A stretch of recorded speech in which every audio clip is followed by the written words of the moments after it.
Welcome to 2004 Podcast Odyssey. I'm Javon Gordon. I'm Bobby DeVore. We're back with another Godard double feature. Yeah, 1965 is... What is this, 2 films? No. No. Because the second one came out in 1969. Let me check. Honestly, there's so many. He was mad prolific in the 60s. I mean, I will say I did watch it on YouTube, so like it might be wrong. Because it looked like they had like a updated version. Well, you read the book, right? Did you read the chapter yet? No. No. I didn't. Did you read the chapter? Dude. Well, I'm kind of getting... It's going to be not much for me to get pissed off at the chapter on Alphaville. So... 65... Okay. And then... Let me see when the next film... Okay, yeah, well, these are...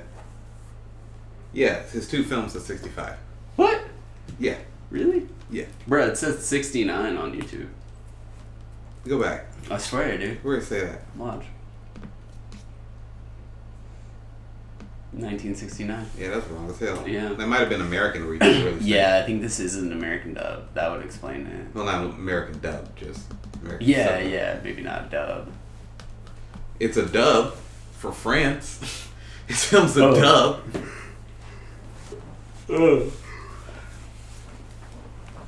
Drink some water, Nick. What? Drink some water. Is that why I'm yawning? Because I'm thirsty? No, I don't want you yawning. Why are you telling me to drink water? Don't yawn immediately after I make a joke. Okay. I can't control my yawns. But we'll try to. I am not going to. Alright. We'll try to. Anyways, back to the show. Sorry, dude, I fucking... Allison... I tried to yawn for like a minute straight, and my girlfriend like kept laughing at it, so I couldn't fucking yawn, so my brain got in this loop where like I felt like I was gonna yawn at all times. Why? Because you were yawning? She was laughing? I was trying to start... Do you get self-conscious? No, just shut the fuck up. No. You get self-conscious. Just stop talking, because it's like really fucking with me again right now. I was trying to yawn, and she interrupted my yawn the first time, and then kept doing it because it started to be funny to her. Like, she just kept it. She was laughing, and it was taking away my focus from the yawn. So I just got stuck in this loop where my brain was like, I was trying to yawn, and I couldn't stop like yawning, but it wasn't like scratching the itch of the yawn. I know it doesn't make sense. It's an obsessive thing that I'm doing. Like, it's a fucked up head thing. But like I'm in this situation where like I keep wanting to yawn, and I can't. Because if I make myself yawn, it's not going to fulfill that want, you know? Did you just yawn twice? Yeah, but you were talking in the middle of them and like talking about the yawn, so I became self-conscious of it, and I couldn't yawn properly. So you get self-conscious about your yawns. It's not a self-conscious thing.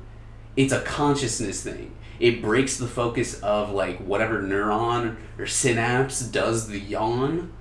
It like kind of stops that from sending all the way. It takes focus away from it. So I can't get like a good yawn. So then my brain is like, you need to do a fulfilling yawn. And then I can't do it on command. You get yawn shy? Like when somebody has to pee? You get yawn shy? Is that like when somebody starts talking about my yawn mid-yawn? Yeah.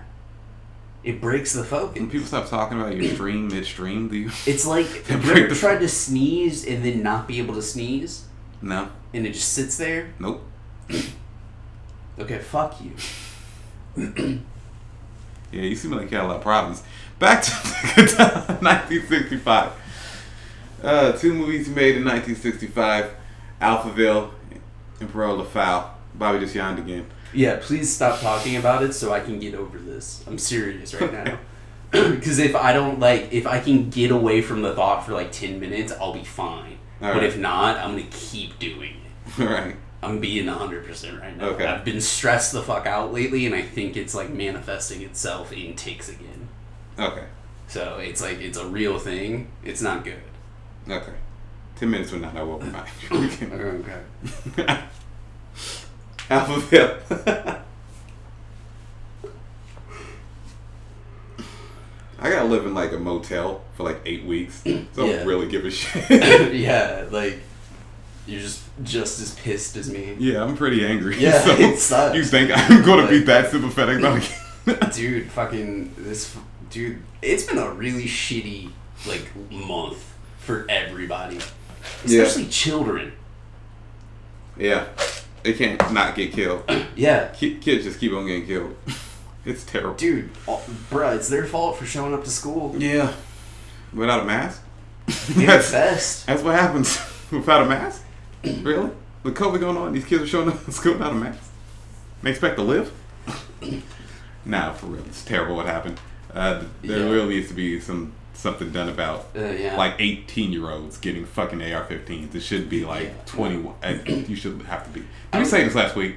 Yeah, I think so. I'm saying the same thing I said last week. Yeah, I'm repeating myself, but I mean it. No, something else happened, didn't it?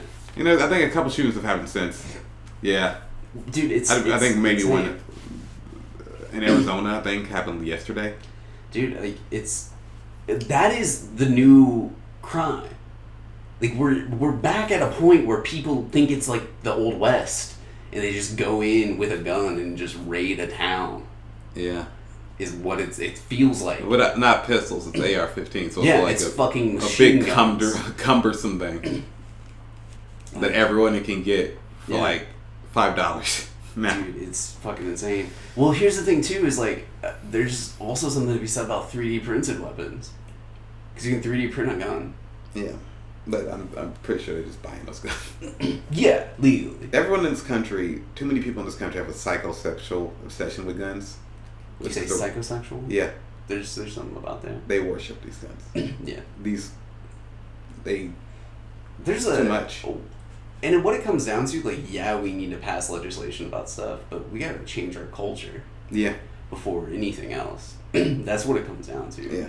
We have a disgusting culture that allowed for these things to happen. Yep. And is like too much of a coward to own up to itself. Culture is awful. Yeah. Not even a coward, just so ignorant. I see people they can't even realize they're to blame. Saying anything negative about guns or anything about how we probably shouldn't be able to get AR-15s that easily in America, and immediately people are like, well, the guns didn't shoot themselves. People have to shoot the guns. That's why people. So what do you mean the guns are bad? People are bad.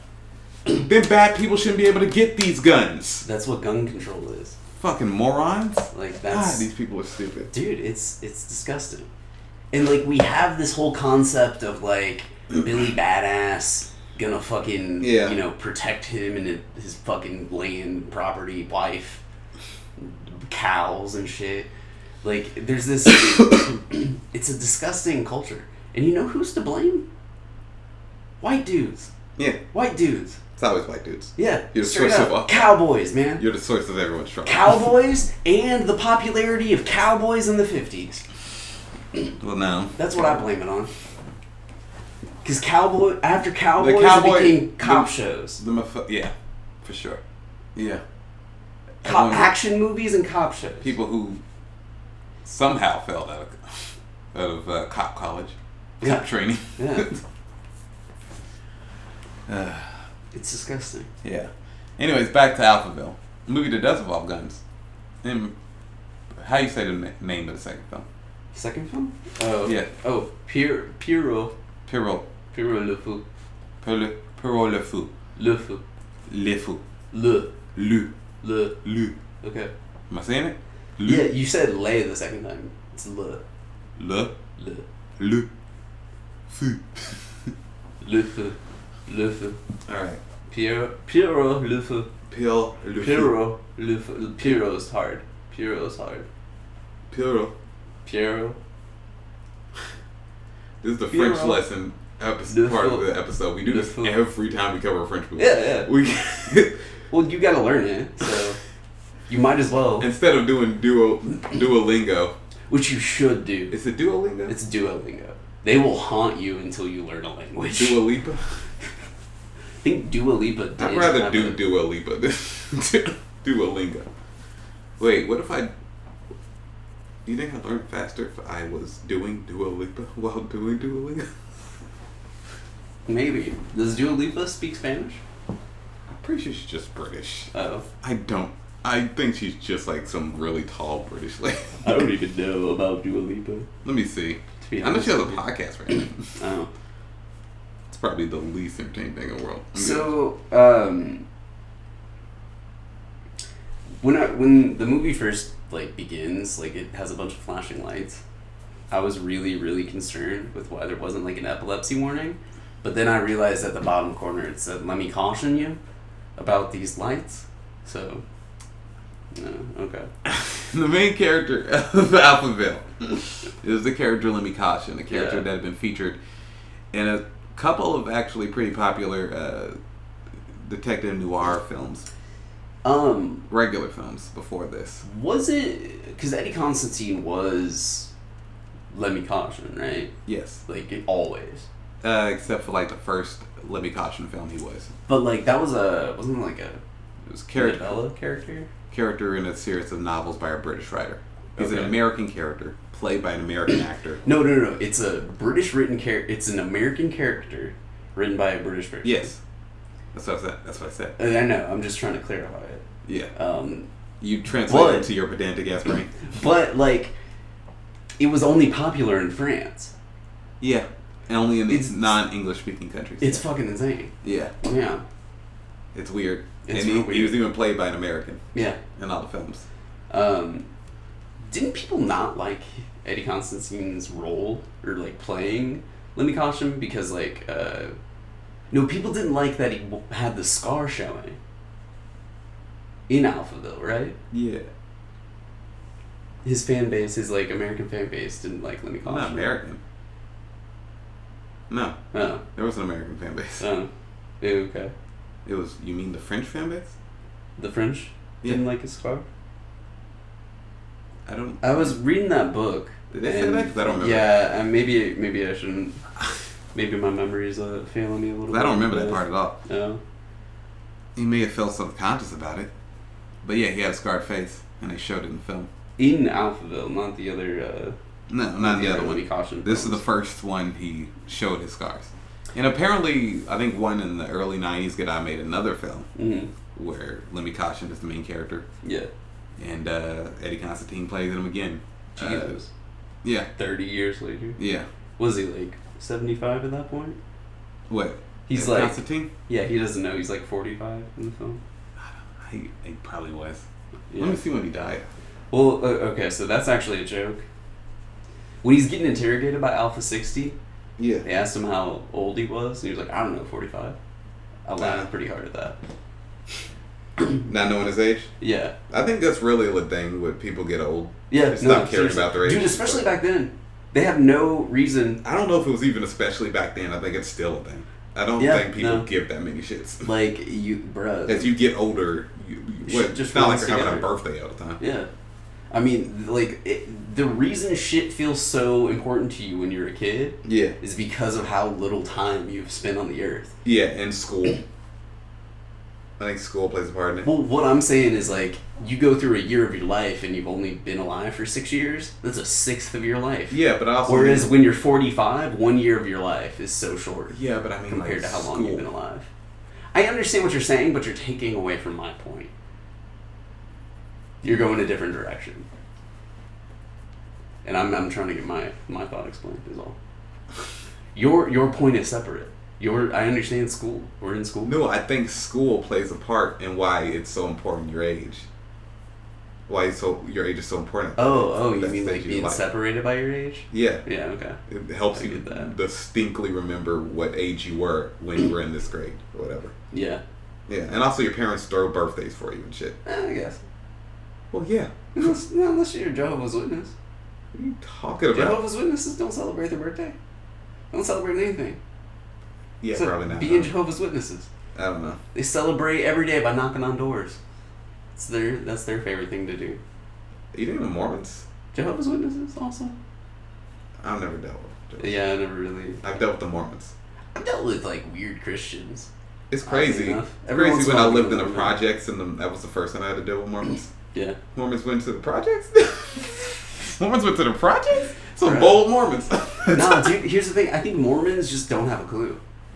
Yeah. I just think Mormons have this like... This is a crazy neighborhood to be doing this. 50s idealism embedded in their heads. Yeah. Bro, there was these... When we went to Holiday World, there were these fucking Mormons and the boys, they weren't twins, but they dressed identically to each other. Yeah. They had their hair up in like a gelled up pompadour type bullshit. Wearing a striped shirt and khakis. Yeah, that's it. Were they sweating? No, they were just... It was cooler that day. Yeah. Constantine's first last appearance was Let Me Caution on a film, in any film. Yeah. But he was also playing his most famous character in that film. Was in 1991, Jean-Luc Godard's Germany year 90. It's the full name of the film. Wait, does Let Me Caution get projected into the future? In that film? Yeah. I haven't seen that film. Or is he just like it's amping up the sci-fi nature of Let Me Caution? I'm reading it. It says it's the 15th and final time that Constantine will play the character. Damn. In 40 years. So he played the character for 40 years. So he probably was doing other Let Me Caution films in between. Well, no, I don't know. I don't know if he... I'm looking up the full history of this character right now. Yeah. Also, the number of Let Me Caution books was from 1936 to 1946. Damn. And the adaptations... Yeah, this is just the same reason Godard, and I think the interesting thing about Alphaville is that Godard loved American movies. Yeah. This was his, this is his film noir. Yeah. Mixed with his first science fiction film. Has he done other science fiction? No, he hadn't done science fiction. We've seen the majority. Has he done other science fiction after this? Yeah, probably. Yeah. Okay. What do you? I was just that was the question you weren't answering. Okay. You answered the wrong question. All right. We've already started this podcast out on a bad foot. I'm just gonna be more and more shitty towards Javon through it. Yeah, he's still mad. It seems, doesn't it? Yeah. He's still mad about the. I wasn't trying to. That one was genuine. Were you mad at her about that she kept on laughing? Low key, yeah. I was just trying to fucking yawn, but I couldn't explain. I didn't put it together that it was some weird obsessive shit that my brain was doing. I explained it to her afterwards, but I had to turn away for a minute before I could even talk. Well, listen, this very serious thing is still very funny to me. I mean, dude, it hits a point. Every once in a while, this shit will come back into my life. Yeah. It used to get real bad when I was a little kid. Yeah. When I was 12. When I was a little kid. When I was a preteen. Yeah. I had tics and shit, and then it just comes from stress. No, I think your bed was just dirty. Oh, you had tics. Okay. No. That's good. That's good. Yeah. Yo, for real though. Oh yeah. Her dog gets bad fleas. Oh. Yeah. The fleas are sexy, or do you mean they're a lot of fleas? No, hella fleas. See, you see, words have multiple meanings, and that's what these jokes are doing. All right. Yeah. Little silent laugh for some reason. Yeah. So there's a lot that's unexplained in this film, and I wanted to ask you if you knew anything at all. This film's heavy on the philosophy. Do you know anything at all? About what? About anything. The world? No. I think I know one thing or two. Dude, I kind of think there's Morse code throughout this film. What do you mean? Is there Morse code throughout the film? The lights and shit? The lights. There's the that's a fucking I don't think it's that rhythmic. I don't think it's that. You know what I'm talking about though? It's one of those things, one of the Morse code reader thing sound throughout it. I don't think so. Okay. I think they're just showing off modern tech. Let's talk about the other important things to know about this film. This is one of I think this was the first post-divorce film Yeah. Godard made with Anna Karina. Yeah. Of which he will make the next film. Mm-hmm. Say it. Pierrot le Fou. Pierrot le Fou. And Made in USA. After that, I think that's it. Yeah. I think that was a wrap on the Anna Karina. Jean-luc Godard. They have like a contract or something? No. They just kept on appearing in the film. Yeah. Kept on appearing in his films. And I think it's about as famous as she was ever going to be, was starring in Godard's films. Really? Yeah. Her association with Godard pretty much hunted her for the rest of her life. I don't know if it hunted her, but it's something she had to talk about for the rest of her life. Oh. Did she get other work? I think she worked. I haven't seen her in any non-Godard films, so I don't know. Oh. Let me check, actually. She a theater actor? What? Anna Karina? Yeah, Anna Karina. I don't know. Let me see. I think in the book they said she worked. I think in the book they said she worked in some theater. Oh, okay. Also, I'm just looking at her Wikipedia page and it says she was an avant-garde actress. French. Yeah, it says avant-garde actress. Yeah, it makes sense. Because he starred in so many avant-garde films. Yeah. Probably some other films. So the cinematography in the film's great. One of my first sequences where I was like, yo, what the fuck? Was in the elevator sequence. They literally found a hotel. It just looked super modern. And that's what they did for the majority of the film. Yeah. This film is set in the future, in a dystopian future city. Mm-hmm. But they had no sets. These are just like super slick, newly built buildings and locations. Well, they got in Paris, 1965. They got in Bull, which is like a French technology company. Yeah. Like a tech company at the time in like Central Park. Can you not do that? On mic, it's just loud and obnoxious.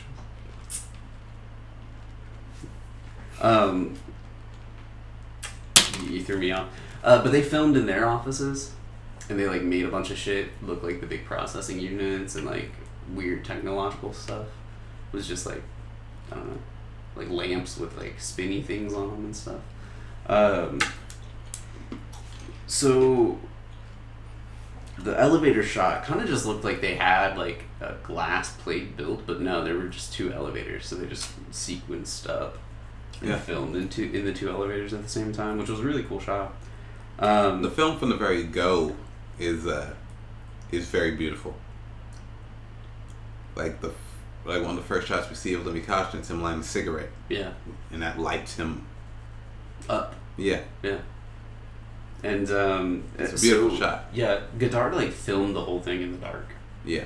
He got special. He was mad when he had to shoot in the daytime. He like figured out a special film process. Yeah, good. I think I was going like got bit by a vampire. That's why you insisted on filming.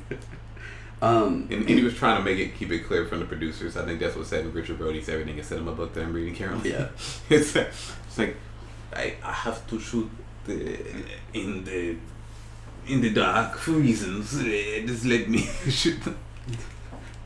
I am inspired by Antonioni, but I cannot stand his breath. What? Because Antonioni is Italian. They use a lot of garlic. He's a vampire. Oh, okay.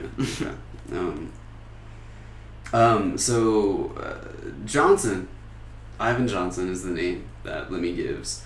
But his name is Lemmy Caution. Yeah. He's an agent. Yeah, but the agency he works for, it like kind of reminds me of like a Charlie's Angels type of like 70s.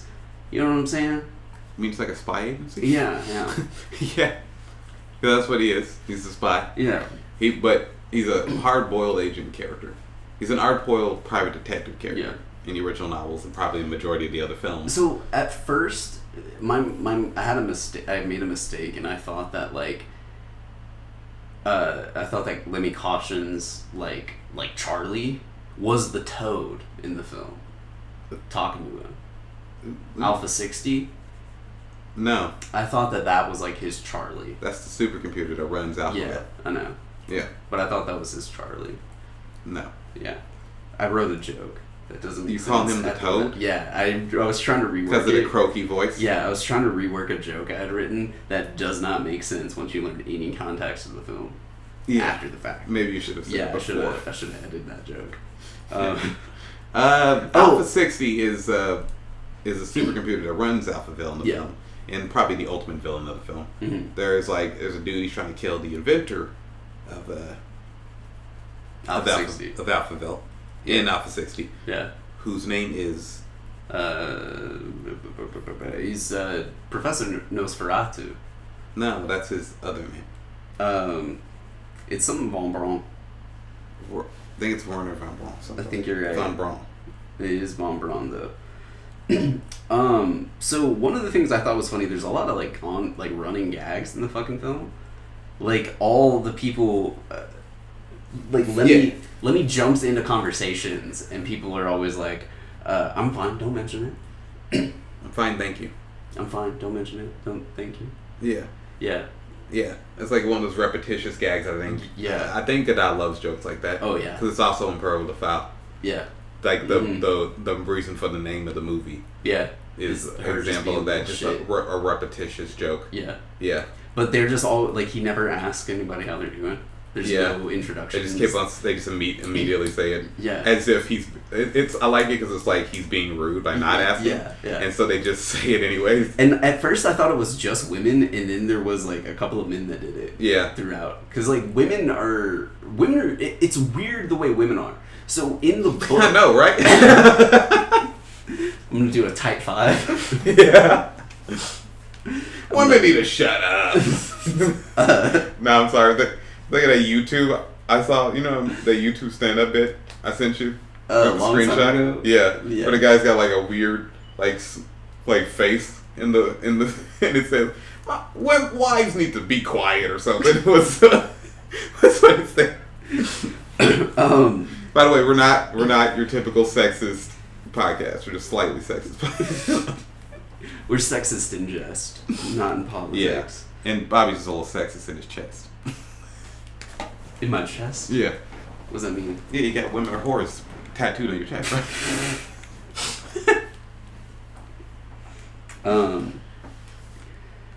What was I gonna bring up? I was gonna bring Bobby's the sexist at best. Bobby can be a sexist in a nest. But no, here's what I'm saying. So women are depicted not only as like scientists for Alphaville. Yeah. Sometimes women are depicted as politicians, scientists, teachers, doctors in real life, and that's weird.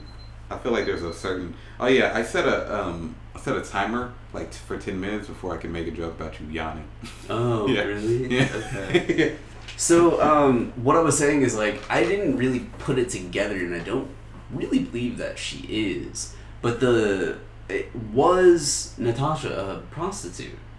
She's essentially. Are those just prostitutes? The seductresses? Yeah. Yeah, they're essentially prostitutes. Okay. Yeah. I never put that together. I thought they just like had women in these rooms.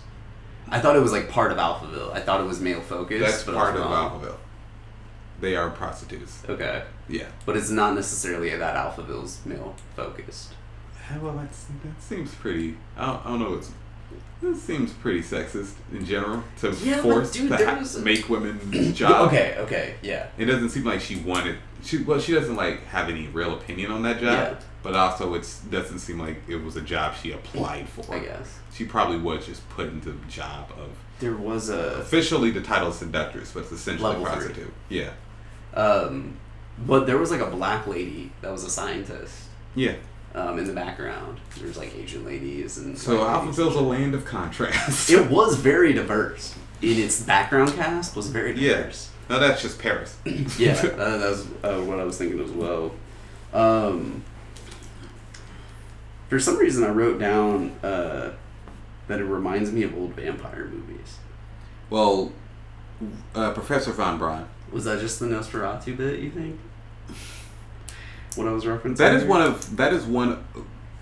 Godot likes naming characters, giving characters like the last or first names of other movie characters. Yeah. That he likes, that's his like little movie references in it. That's one of his awkwardest. That's one of his clumsiest. Yeah, it was. Leonard Nosferatu. Yeah. Like first one. Yeah. Come on, man. That's too too much. There is. Oh no, I'm thinking ahead. Sorry.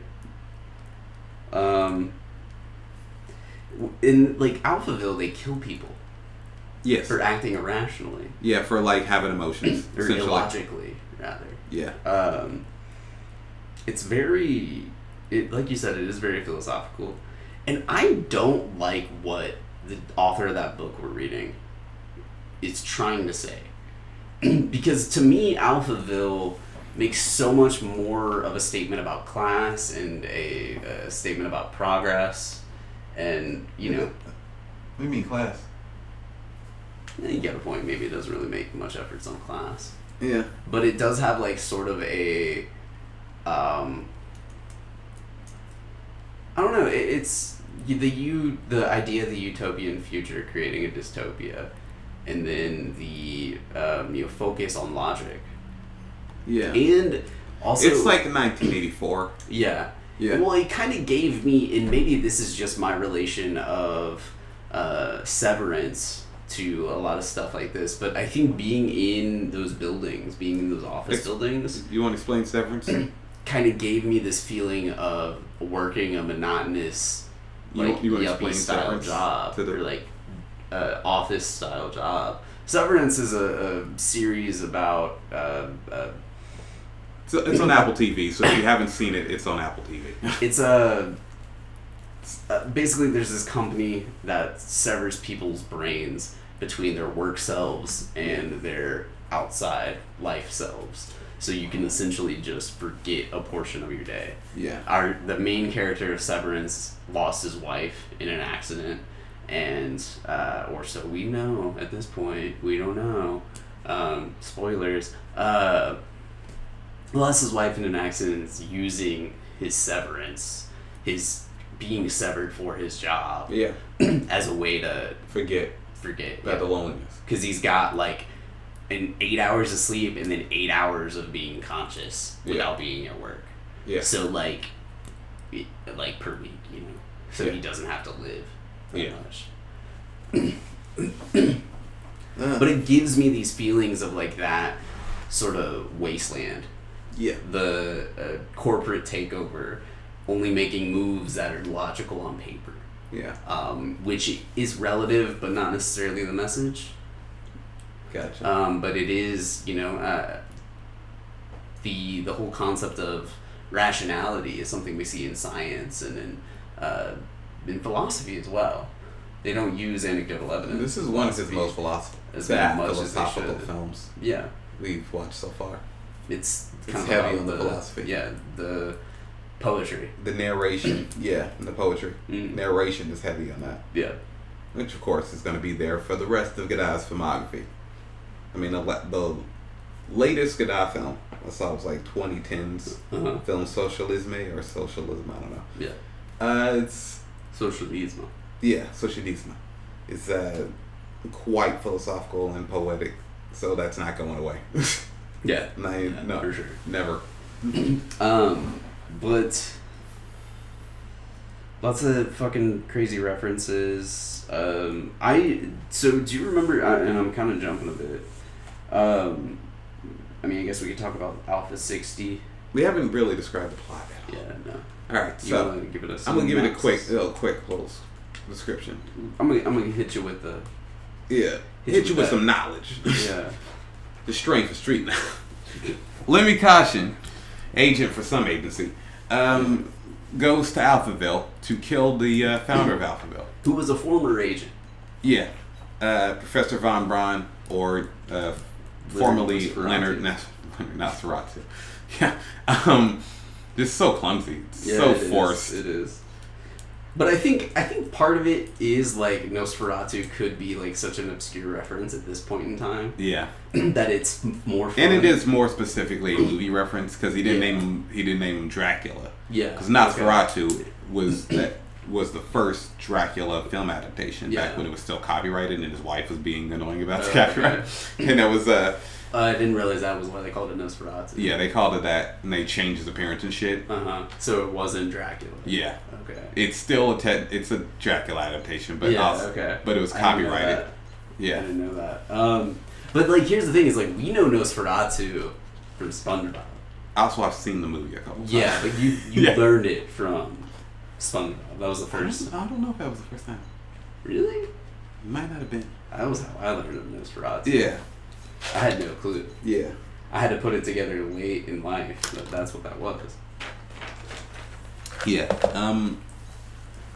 But he goes there, and then that's his intention. His mission is to do that. Yeah. And he goes by the code name Ivan Johnson when he checks into a hotel at the beginning of the movie.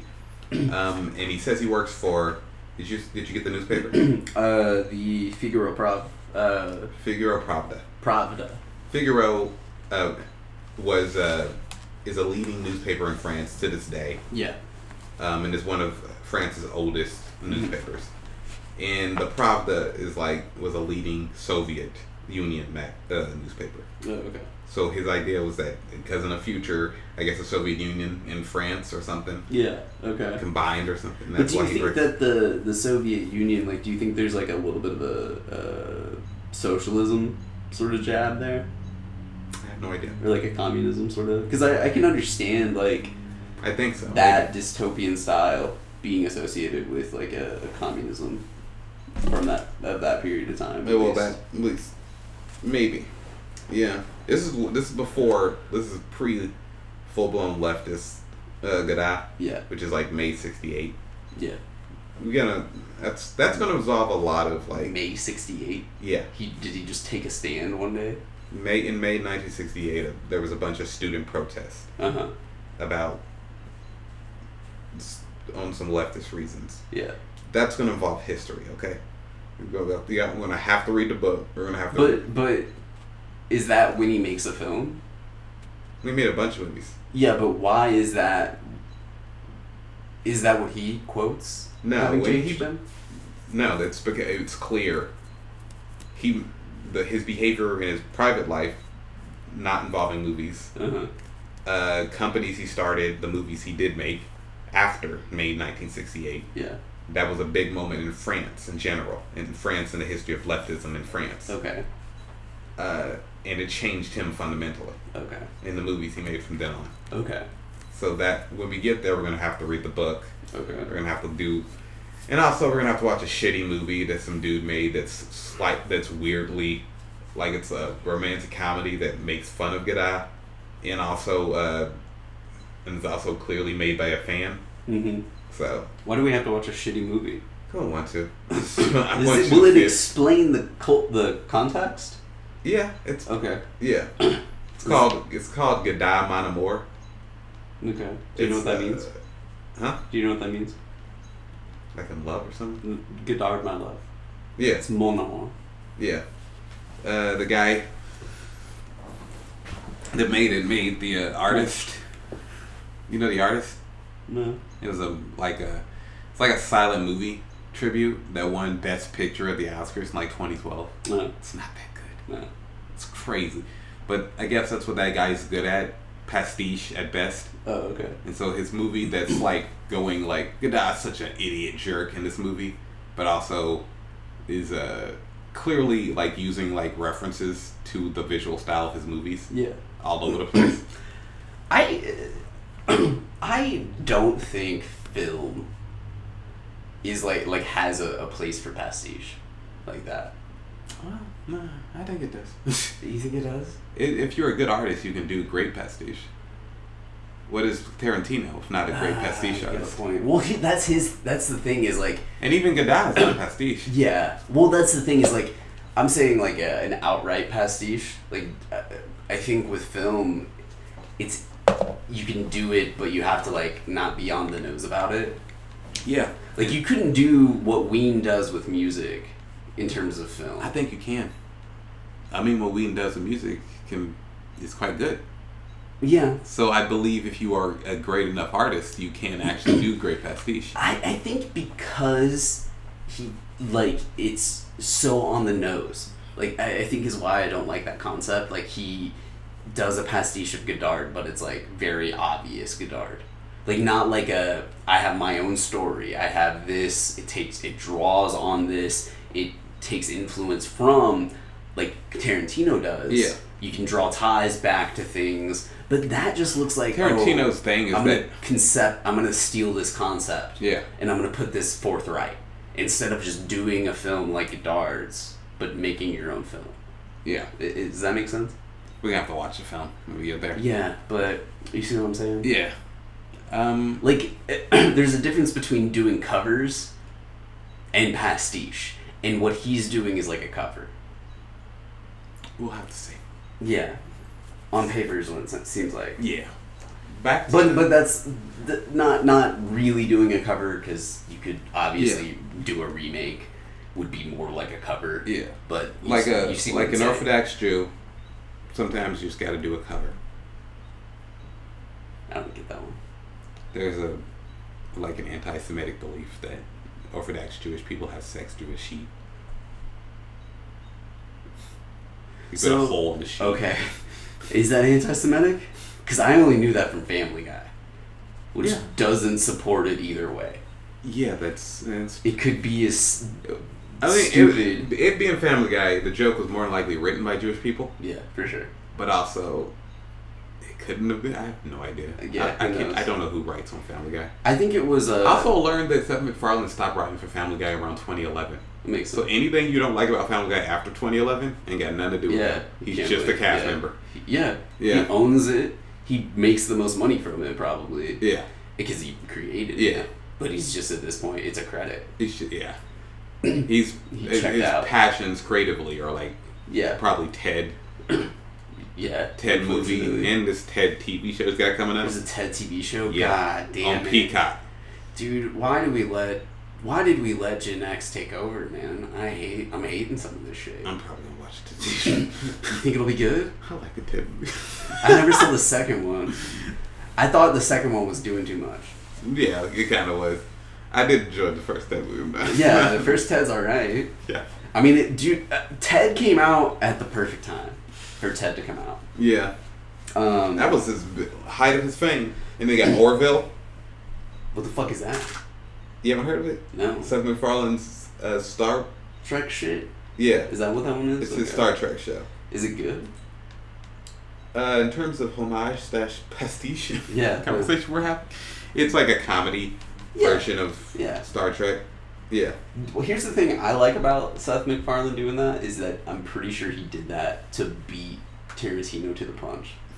I think he was like, I'm gonna do it before Tarantino. Yeah, is he even doing that? I haven't heard him talk about that at all. Yeah. Like Tarantino with the Star Trek shit. I thought that was supposed to be his next movie. I don't know. No, he hasn't talked about shit. Also, I've been listening to his podcast. He has Tarantino owns a theater in Los Angeles called the New Beverly. Oh, okay. It's an old theater, but he bought it, and he programs the movies there. So it's a repertory theater. It means it shows old movies. What's a repertory? Oh, okay. Yeah, and he's been showing and it's like he plays like his own private collection of movies. Mm-hmm. His long, extensive collection of exploitation films. Yeah, Pulp Fiction. Yeah. Like not the movie, but Pulp Fiction movies. Yeah. And TV movies. I wonder if he shows his shit in that theater. Like you think he films himself taking BMs and then Jesus and projects them? You think he shows his films? Yeah, he does. I listened to an episode where he straight up said yeah. I mean that's how we would make his money. That's how we would make his money at that theater. No, he makes his money through showing. He programs the theater. Yeah, but I'm saying that's probably his bread and butter, is showing some of his old films. Can y'all hear me? Yeah. Why are you asking them like they're autonomous? Okay. Because they're not autonomous at this point. But can you hear me? Yeah. Am I too far? Yeah, your voice is projecting enough. Okay. Because you're in the corner too. Alright. So it's if you were talking into it. Yeah. It'd be worse, but so since you're kind of talking from the corner, it's being amplified. Yeah, if I was whispering secrets, you can't hear me. Yeah. If I stand in that corner and you stand in that corner and whisper, I won't be able to hear it. Yeah. It's not like Grand Central Station. Yeah. If you stand in that corner and I stand in this corner and we drew on each other, who can't even survive? If I stand in that corner, and you stand in that corner, and I tie a string around my dick, and you tie a string around yours, and we just jerked Like, yeah, if we both got hard at the same time and just humped the air a little bit in sequence, is that gay sex? The vibration of each other. If I grab the middle of the rope. Is that masturbation? And just like, ugh. Is that at that point still mutual masturbation? Do you know what I meant when I said drew on each other? No. I meant like draw it down on each other. It was a joke about. Okay. Because we're like 10 paces apart. Yeah, man. Come on. I really thought you meant like tug of war. Is how I took it. Oh my god. I didn't know. I really didn't know at first, but that makes sense. But one time I don't do potty humor, you immediately took the. Wasn't there a fucking dude? Okay, the fucking early in the first like 5 years or so of Last Comic Standing, there was a fucking science teacher that won, and I remember him having a special, and one of his like big bits in his special was talking about how when he was a kid, him and another kid that he was friends with at that point in time, they were like prepubescent children. Yeah. Got their dicks stuck in a Chinese finger trap. And had to like yell for one of their moms or something. I think I've watched like 3 people that have won. I've never seen that one. Okay. I watched 3 people that won Last Comic Standing. Lavelle Crawford's, Elijah Schlesinger, and the late super fat comic. You know what I'm talking about? What's his name? Earthquake? No, super fat white comic. Ralphie May was on Last Comic Standing? Yeah. I didn't know that. It's Ralphie May. Huh. Yeah. R.I.P. Ralphie May. I think he was. I'm actually looking at it. I don't know. I'm pretty sure he was. You might be right. Yeah. He did kind of just blow up. Yeah. And he never lost weight after he blew up. and that's what killed him. Ultimately, he lost his life. Unlike Lavelle, who made the right decision for himself and eventually... Also, bruh, his fucking Better Call Saul with Lavelle Crawford in it is so weird. Post weight loss is so fucking weird. Yeah, and he looks older. That's the problem. That's the biggest issue. Really? Other than Mike. Mike also looks very old. Yeah, but Mike, it works. For whatever reason, it works with Mike. Yeah. He was also very old when yeah, exactly. Like, he kind of just... He's like at he that just point. keeps on getting older, but... Yeah. Yeah. He was on Last Comic Standing. No shit. In the first season. Oh, okay, that's why. Yeah. It was like 2 or 3 or 4. Huh? The dude I'm talking about is like 3 or 4. Yeah. I don't remember any other people. Yeah. Other than those 3 people I named. I think I watched his Last Comic Standing. Yeah, I didn't even finish my Tarantino thing. Did. Alright, so New Beverly, the theater in which he programs the movies there, and owns the theater. He it has an official podcast called True Cinema, where 2 of the employees host. He appears a lot and does very long episodes. When you say they're employees, are they just like ticket takers, or are they just like part of the production part of it? I think they play the movies. I don't know exactly what their jobs are. I think social media managers and stuff. Oh, okay. Those people, yeah. It's not just like the fucking teenage kid working behind the counter. No. Somebody who actually works at a theater and actually cares about the movies. Okay. Yeah.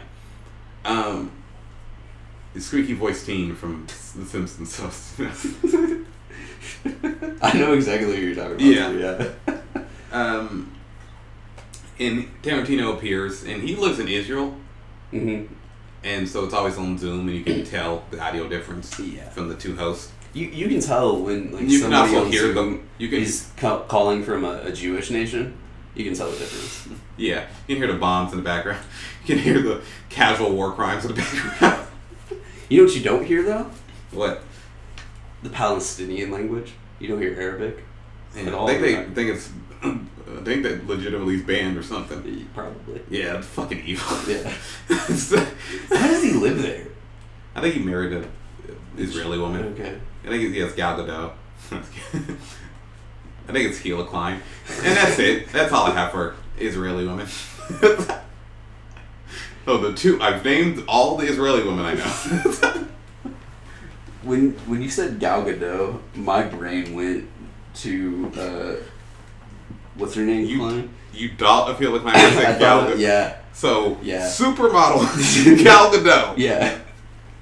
And Gila Klein. Gila Klein. But, like, it took me a second after you said Gila Klein. I was like, oh, and then I really remembered. Gila Klein, a woman who's attractive in certain regard. Hey, look. What? Compared to Ethan, she is. Yeah, she's quite attractive in comparison to her husband. Yeah, for sure. I can't not think of him as Vape Guy. Do you remember that character? I don't know. He would just okay when he would like duck down. Yeah. All right, sure. Yeah. That's how I was introduced to Kid. Yeah. He's still not that funny. Yeah. But I'm glad that he's no longer has like normal YouTube libertarian beliefs.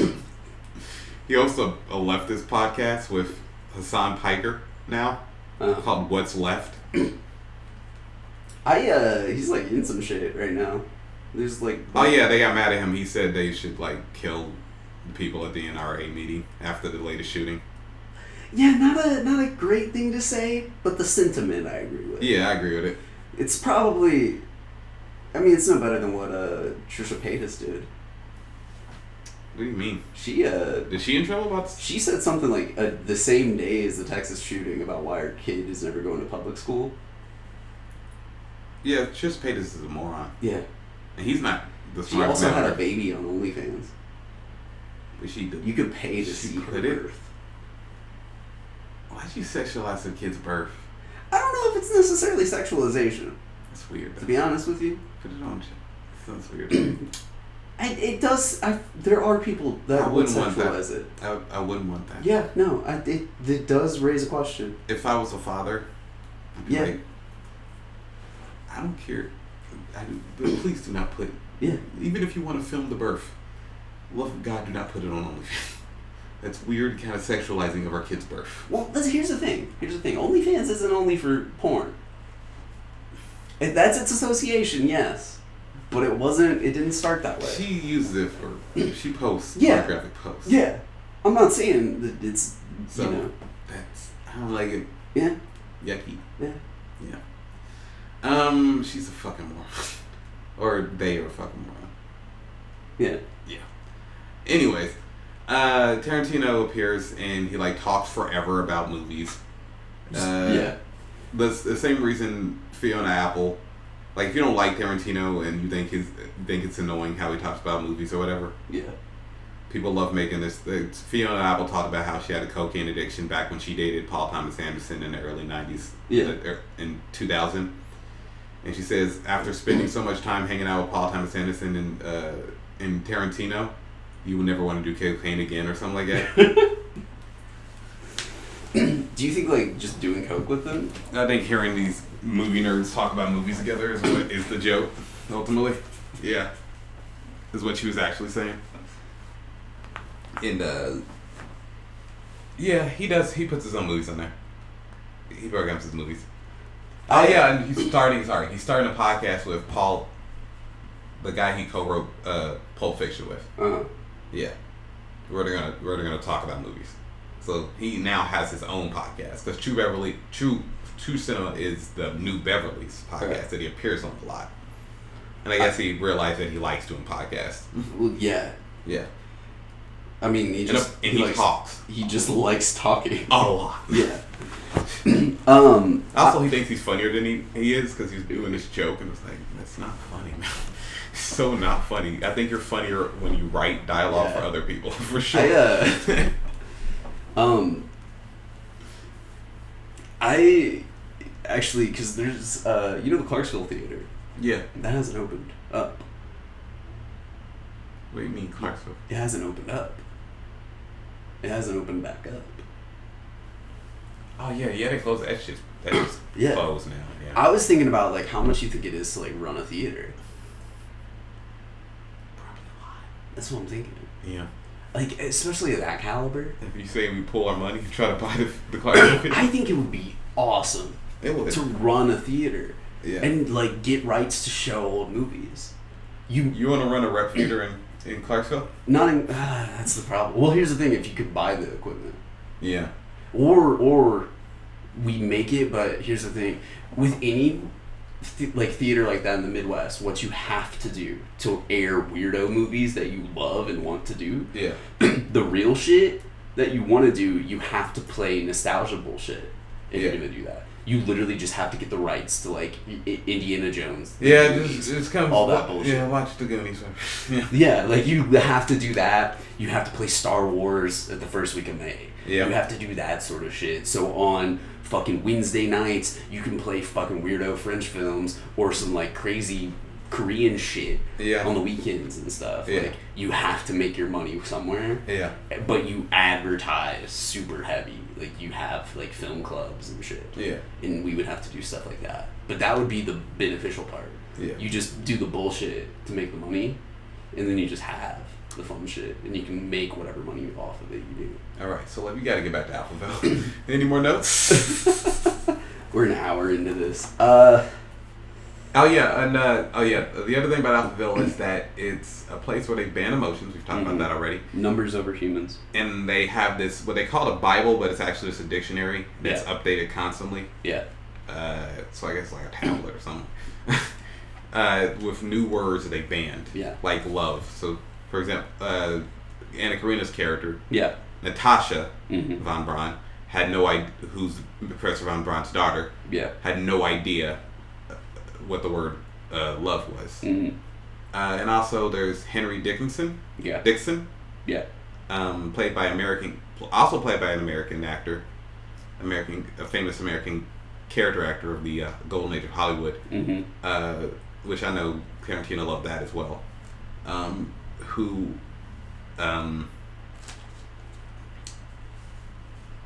like Alphaville kills him or something.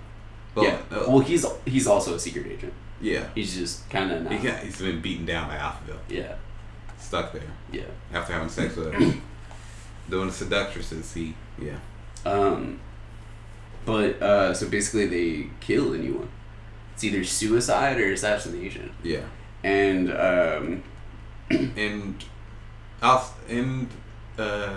Lemikashin destroys Alpha 60 by asking a question that confuses its brain. Yeah. Do you remember the question? No, I did not write down the question. Yeah, I don't remember it either. But that was like a philosophical question. Wait, was it what is the privilege of the dead? Was it that? There was a lot in that. Yeah. And then there's like the scenes of just like philosophy from Alpha 60. Yeah. Over shots of beautiful things. I mean, go for beautiful shots. Mm-hmm.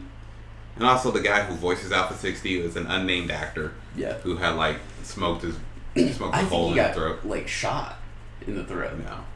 And it destroyed his larynx. No, I don't think voice box. Oh, okay. I think it was like the French. Smoked his voice still fucked him up. The we no faces.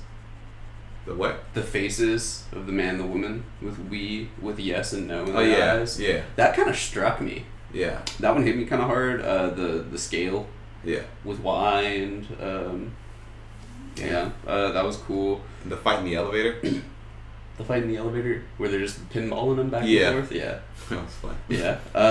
Lovely humor in this. Yeah. This is like one of those films where you can really tell Jean Godard, like Godard's a fucking asshole. Like he's a smart ass. Yeah. That feels smart ass. Yeah. The tone of this film. I did really love when he asked her if she was afraid of death. Yeah. Because that's a really important question to me. Yeah. I just like that question. There's an electricity shortage. Oh, how did you feel about Un Jolie Sphinx? Un Jolie Sphinx. Un Jolie Sphinx. Un Jolie Sphinx. Un Jolie Sphinx. They repeated it a lot. A pretty Sphinx? A pretty Sphinx? A pretty Sphinx? Okay. Been weeks since I watched it. There's an electricity shortage they talk about, and that's kind of how dude gets in to see Alpha 60. Is they understand he's an intellectual. Yeah. And so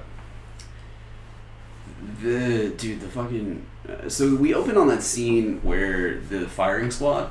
Yeah. It looked like the firing squad and the synchronized swimming team, they got double booked for the same day and just decided to make it work. Yeah.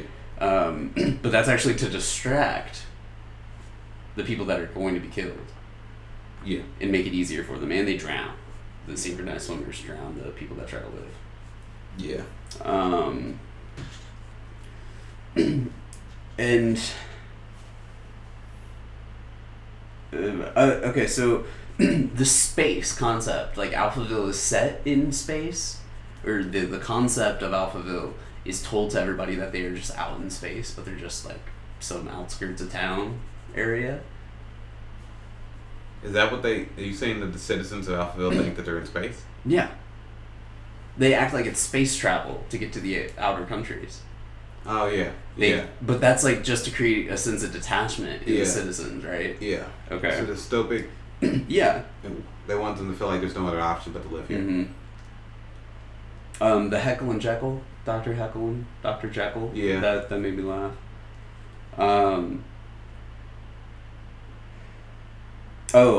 Alpha 60 tells Caution that his references are too complex. And that was straight up just a Godard poking at himself.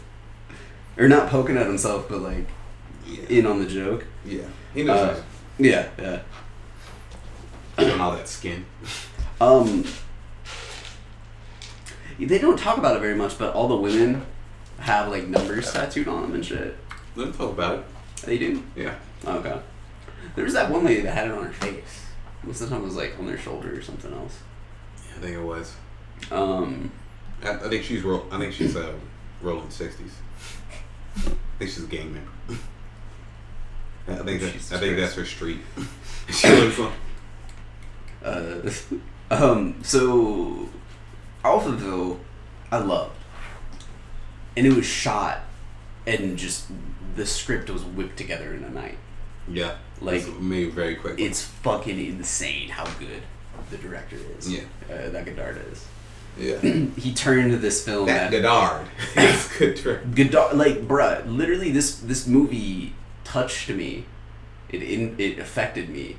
He just shat it out. Yeah, and it's so weird. But like the thing is, like the artistry that's put into it is real. Like you can't look at this film and say that it's not a work of art. You can't say that this film from the elements within the film, from the metatextual elements of filming on just actual locations, but calling it the future, and it actually working. Because the locations he chose were actually futuristic looking enough.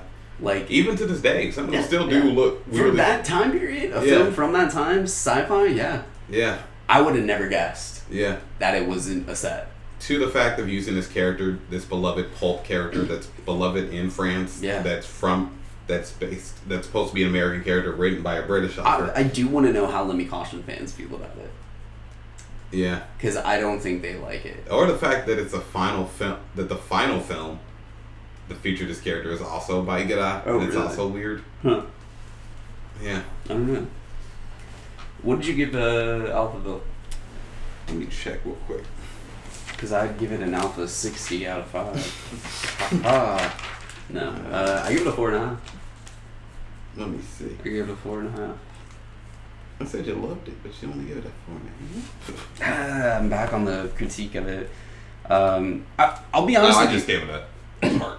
I didn't give it a 4.5 because it pisses me off how quick he threw this together. Like, it bothers me that this wasn't as thought out as I thought. Fuck you. Yeah, I was like, dude, this is so complex.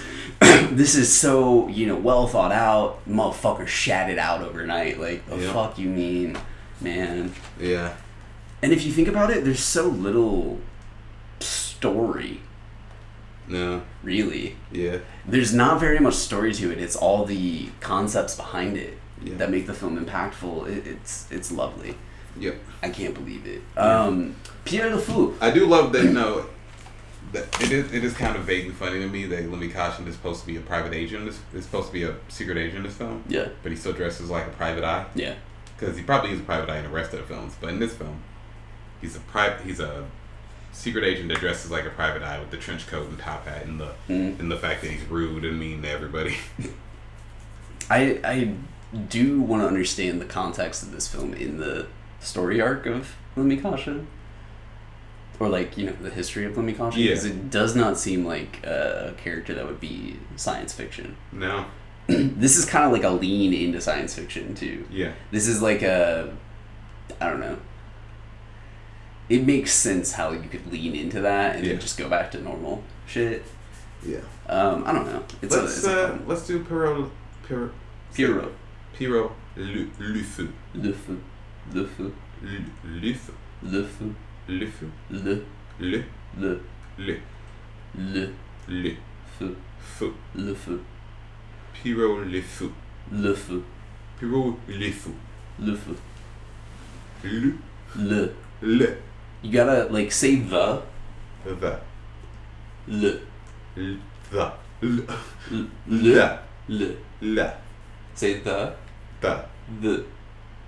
The. The. Pucker. Pucker your lips. Le. Le. Le. Le. Le. Fou. Clickety hamburger. Jesus. But no, smile and pucker. I'm being serious. Pierrot le Fou. Pierrot le Fou. Le Fou. Le Fou. Okay. They love it. You know the listeners love this. Yeah, yeah. When you talk kind of fast, it sounds like le, and I'm trying to get you to not do that. Because there's a major distinction. Le Fou. Okay. Le Fou. Le Fou. Le. You can say le. I'm trying to get you to say it more relaxed. I feel like you're stressing a little too much on it. You just gotta. You gotta. I'm stressed whenever I talk. Really? Okay. It takes effort to speak. I mean, it does. Why do you think I'm it's so like you and fried? sneezing. I gotta focus. Stop. I gotta focus. Stop laughing. I gotta focus. Pierrot le Fou, lovely color. Oh my god. It's a gorgeous film. It's like a subtle use of color too. Yeah. Like it's conscious, you can tell. Yeah. But like, god damn, colors used so fucking well. This is after the beautiful black and white movie. Yeah. Made a beautiful. And this is almost film. all of this film takes place outdoors. Yeah. So Yep. he learned his like he just like I don't know. It's so weird that that's what he went back and forth with. Also, the film. This film features a lot of books. Yeah. And poetry. Yeah. Yeah. Both references and what the characters are doing. Yeah. A lot of reading. Yeah, a lot of reading. A lot of talking about writing books. A lot of literally just writing poetry. Our main character, Ferdinand. Yeah. Ferdinand. Let me see. I don't know if there's a last name. If they mention a last name, it's just thrown offhand. Do you know anything about Velázquez? Who? The painter they talk about at the beginning? I don't. Because I think there's a lot to do with Velázquez in this film. Because he was reading that book to his daughter at the beginning? Yeah. Is that his daughter? That's supposed to be his daughter. Yeah, man. That's his daughter. Yeah. Why is it not clear? I didn't know, man. Pretty clear to me. They give no explanation about... I also think the fucking subtitles we have are different. Because the version that is on YouTube that I rented twice, by the way. I'm fucking pissed about that. I'm sorry about that. But also, I told you about it was on F-Share. Bruh, I had already downloaded it, and this one remembered my place. And I figured I better just finish the one that I was watching. I think this... Because, like, they missed a lot of shit. Yeah. There's a lot of dialogue that kind of just gets washed over. You want to go to the beginning? Go. Can you do that? What are we talking about? Go to the beginning. Like. Well, mute it and then go to the beginning. Well, I'm gonna hear it. Yeah. What are you talking about? The bathtub scene? Yeah. Okay. Those mysterious interpretations of shape and tone form a constant secret forget. This is the same one.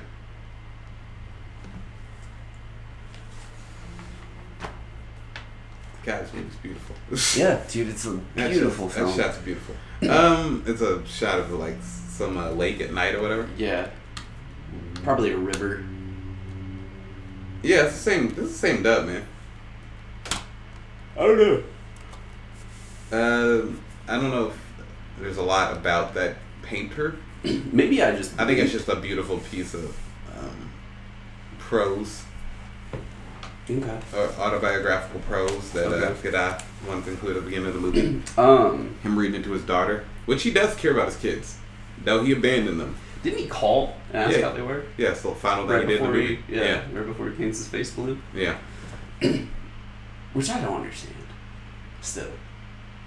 Like, is it just that he's sad about it? Is that why he paints his face? Also, she called him Pierrot the entire film. Is that a link? Pierrot's a sad clown. Yeah. I didn't know that. It means like sad. Like the Is that because he looks sad clown and dopey? Huh? Is that because dude looks sad and dopey? I think she's just calling him a sad guy. Oh.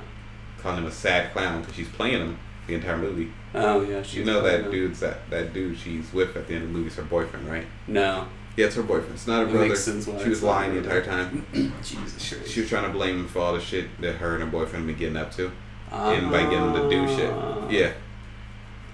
Jesus. Yeah. Man.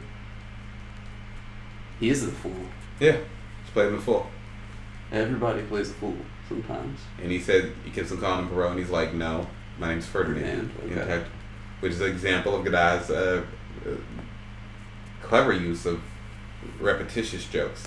Yeah. Having characters repeat things, but it's also foreshadowing for the film. Yeah. He's being played Yeah. sad clown the entire film. The premise is this: Ferdinand, he's sick of all the squares. Ferdinand Griffin is a Griffon. Griffon. Yeah. Griffon. Yeah, I remember Not, that now. it's not Peter. Not related to me. What if Family Guy referenced this? It reminds me of Ferdinand Griffin. Has there not been a Godard reference on Family Guy? I don't think there has been. Look it up. Look up Godard Family Guy. I don't think there has been. I really think there's been some. I want to make a Family Guy type show and then reference shit like this. Just intellectual Family Guy. Like Family Guy would it rely? So it would have to rely on references. That's become what Family Guy is, I think. Yeah. So and it's like a general misanthrope, nihilistic mood. Yeah. Family Guy is a nihilistic show. Kind of, yeah. It's postmodern. Yeah. It's an extremely dark philosophy. Nobody likes each other on Family Guy at this point. Isn't there also like the whole concept that like actors?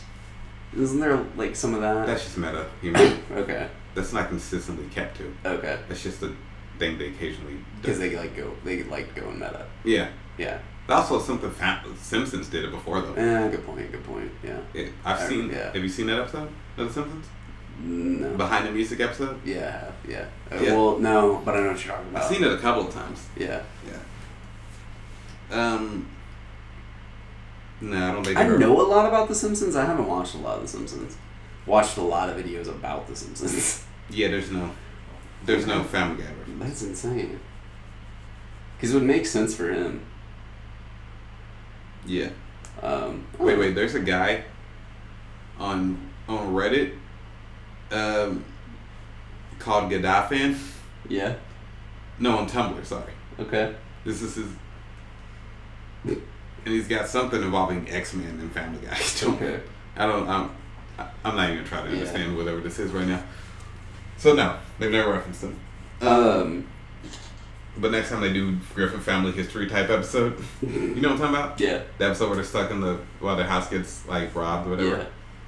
Where the Godfather thing, where the Godfather scene comes from. Oh yeah, you've never seen Godfather, or you didn't like the Godfather? Yeah. Yeah. It insists upon itself. Great scene. That is so fucking funny. It's one of their best. Wait, who says that? Peter. Says it insists upon itself? Yeah. Meaning what? Some bullshit. Like that's the joke. What? That's what they say. They say to him, what they say like, you don't even know what that means or something like that. Oh, okay. And he repeatedly says it. Oh, okay. I don't even know what they're talking about. It's a language of subtlety. They say shit like that. Yeah. Something you would understand. I like the money pit. Well, there you go. Have you seen it? You've seen the scene, right? Yeah, I've seen the scene. All right, pull up. And the next tab, put it in the Family Guy. No, because I want you to understand the scene. I don't think you true. All right, so we took a break. We watched the Family Guy clip. Went to the store, got some snacks. Watched a couple of music videos, and everybody. Which, for whatever reason, is how we do this. It doesn't make any fucking sense. We just took a break. Yeah, we just take a break and watch music videos. It's what we do. Yeah. Yeah. It's what dudes do.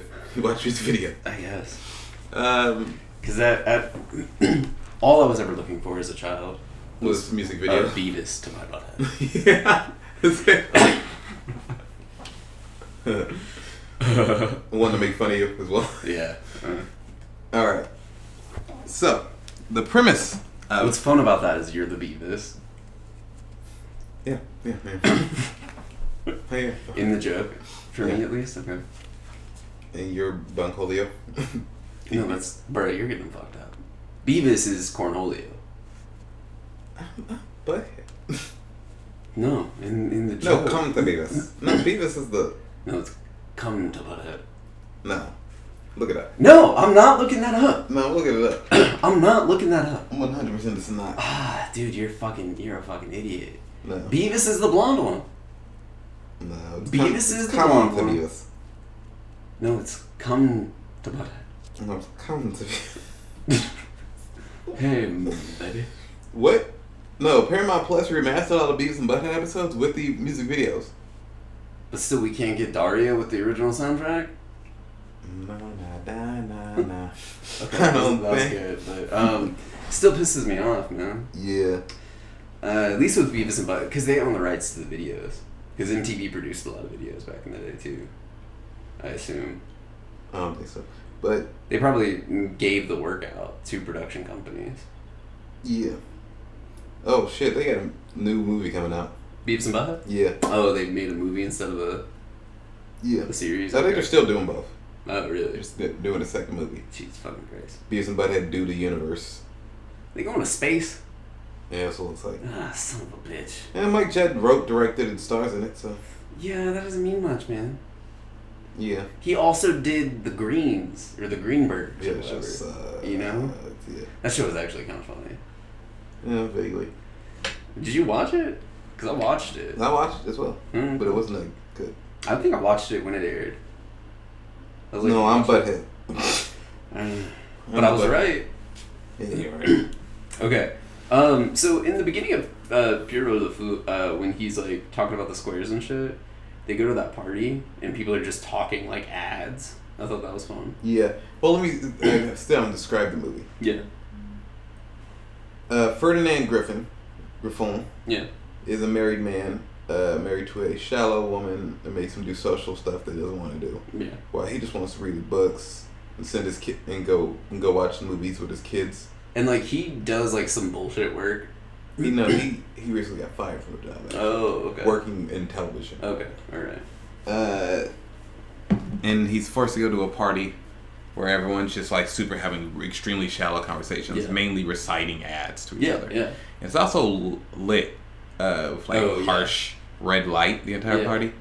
And also as the party goes on, the ladies aren't wearing tops. Yeah. They just appear topless. It was so weird. Yeah.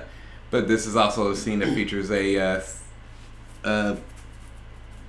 our main character meeting Samuel Fuller, Oh yeah.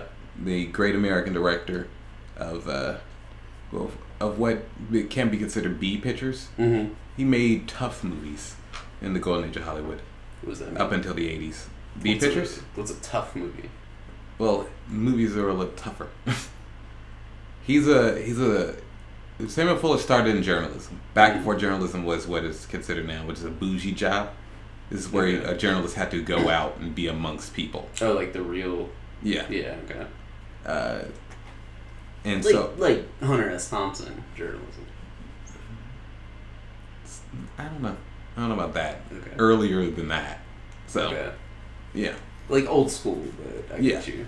In the trenches. Yes. Like literally. Yeah. And so Can't TikTok from the trenches. can't be doing TikTok dances. Well, like that's the thing too. Is like so much journalism nowadays is just being on the internet. It's just doing TikTok dances. yeah. You know that's it. Anderson Cooper, his TikTok. latest CNN show. TikTok dance. Just him in Ukraine doing TikTok dances. Oh man. Yeah, I'm at the sighting of the latest mass shooting in American history. The latest worst in American history. And this is representation because I'm the gayest the network will stand. Yeah, and I'm the richest kid, the gayest kid. You know he comes from money, right? And it looks like it. He's part of the old money Vanderbilt family, Uh-huh. in which I think they're broke now.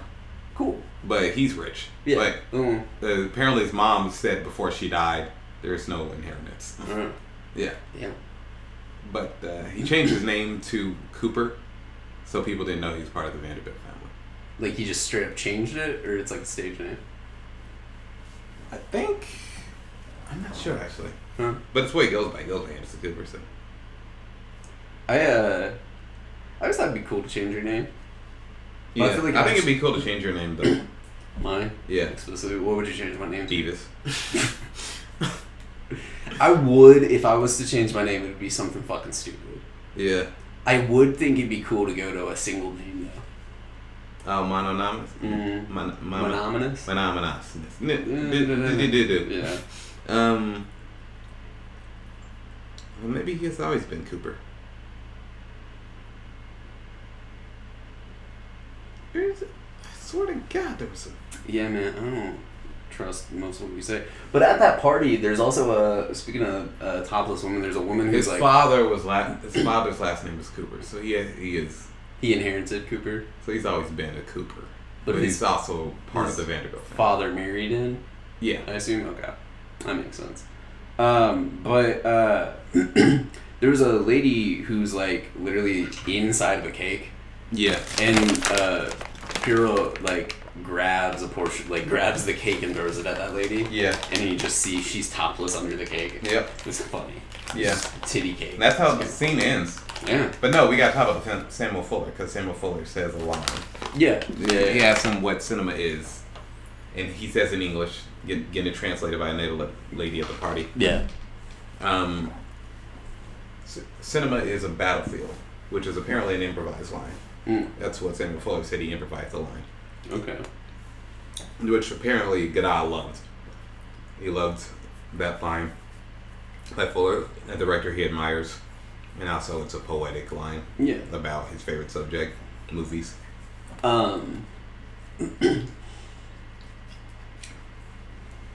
So he then leaves the party, and Natasha and he offers to take home Marianne. He offers to take home the babysitter who he met in the scene before he went to the party. Yeah. Who he made intense eye contact with, which you think is love at first sight, but it's actually just recognition. Yeah. In the original book that this film was based on, it is... love at first sight. He fell in love with his babysitter. Was this his kind of follow-up to not getting to do Bonnie and Clyde? That's what it feels like. Exactly. It's a Bonnie and Clyde type story. So you think it's just like, if this is what it would have been like if Godard got to do Bonnie and Clyde. I don't think so. I think because, like, for Bonnie and Clyde, for what the studio wanted, he would have had to have, like, gone about it in the regular Bonnie and Clyde story. He'd have to shoot it in Texas. Yeah. He'd have to... Yeah. He refused to shoot it in Texas, too. I think who knows? If he had got it, he might have Godard it up. Oh, yeah. But that could have ruined his career. It probably wouldn't have ruined his career. Yeah. What do you mean? Yeah. Maybe it was an American studio maybe not have got a chance to work in Hollywood again. Yeah. But it wasn't until the 80s that he fully put his foot down and intentionally fucked up his chance to work in Hollywood. We'll get there. It's a very fun movie. Like, is it good? Like, is it him being a smartass? Yeah, he's actually in it. Oh, okay. He plays a character that has hair made of wires and farts a couple of times. Seriously? Yeah. A movie that was intended to be an adaptation of King Lear, and he intentionally fucked up. We'll get there. That's fun. That's great, actually. The 80s, Godard's 80s are pretty fun. I will say... I have no idea about the 70s stuff. Von Braun in the last lost movie? decade. I swear to God, I thought Von Braun was Godard. It's not him. Yeah, I thought it was a cameo. I don't think he's an outfield at all. Or Pierrot le Fou. Pierrot le Fou. Le Fou. Le Fou. Le Fou. Le Fou. It's not foul. It's fou. Like full. Pierrot le Fou. There we go. Pierrot le Fou. You gotta learn to say it fast. Pierrot le Fou. Yeah. You gotta learn to speak French fast. I pity the fou. I, Pierrot le Fou. Alright. Pierrot le Fou. He He meets, but he knew the babysitter, Yeah. Marianne, and the reason, but also another reason why he changed it from the original novel, is that it depended on the actor. For Godard, when he was casting, it depended on whoever the actor he got. He tried to get an American actor, like British actor Richard Burton, who would have been older than Anna Karina. Yeah. So then he probably would have done the babysitter plot. Oh. But because Jean Bermondo,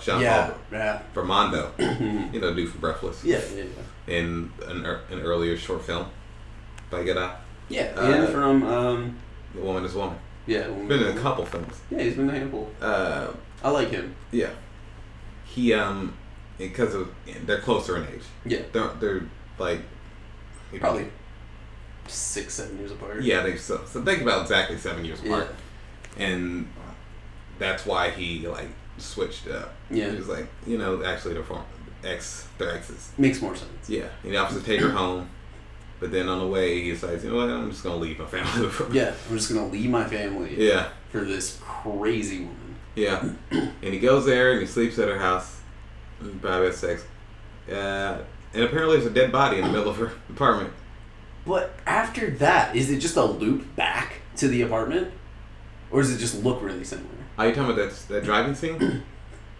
No, I'm talking about they go to another apartment with the little guy, the short guy. Yeah. And then they kill somebody there. Yeah. But the apartments look the same. That does look very similar. I want to talk about the driving scene to her apartment. Yeah. Can you go back? Oh, yeah. No, I know the scene. I loved it. Yeah. They just had, because it kind of looked like they just had somebody, like, handing off a lamp. Yeah. They just, like, whoosh. Yeah. And like it does look studio shot too. Yeah, like the sequence like doesn't look perfect. You can tell they didn't have like automatic lights for that. I think it's intentional. I think that's very intentional though. It's Godard. I don't feel like that would have been like just a studio. Looks like money thing. It was very pretty. Oh, son of a bitch. Fuck. I hit next. That's where I started originally. Yeah. Today. Very colorful clothing in this movie. Oh, for sure. That's what I was talking about. From the towel when he gets out of the bathtub at the very beginning of the film. You're talking this scene? Yeah. Oh, also, I think that Lucas stole this from Anna Karina. Stole the Princess Leia hair. I don't know if George Lucas is one of those people influenced. I don't know. Also, this, where they talk about the Vietnam. They talk about the war in Vietnam. This is the very beginning of the numerous Vietnam references. Yeah. Vietnam had just started. Yeah. And here's the thing. This was early 60s, so the U.S. didn't even really understand how fucked up Nam was yet. America did, yeah. Yeah. I mean, the people... Every other country did. Yeah. But, you talk about Vietnam, like, that was the mistake America made. Beyond getting into it, not telling the public. Yeah. And then letting it air on TV. And the fact that it went on for 15 fucking years. For no fucking reason. Which was a preamble to the war we just fucking got out of, which went on for 20 years. Yeah. 20! I didn't even know.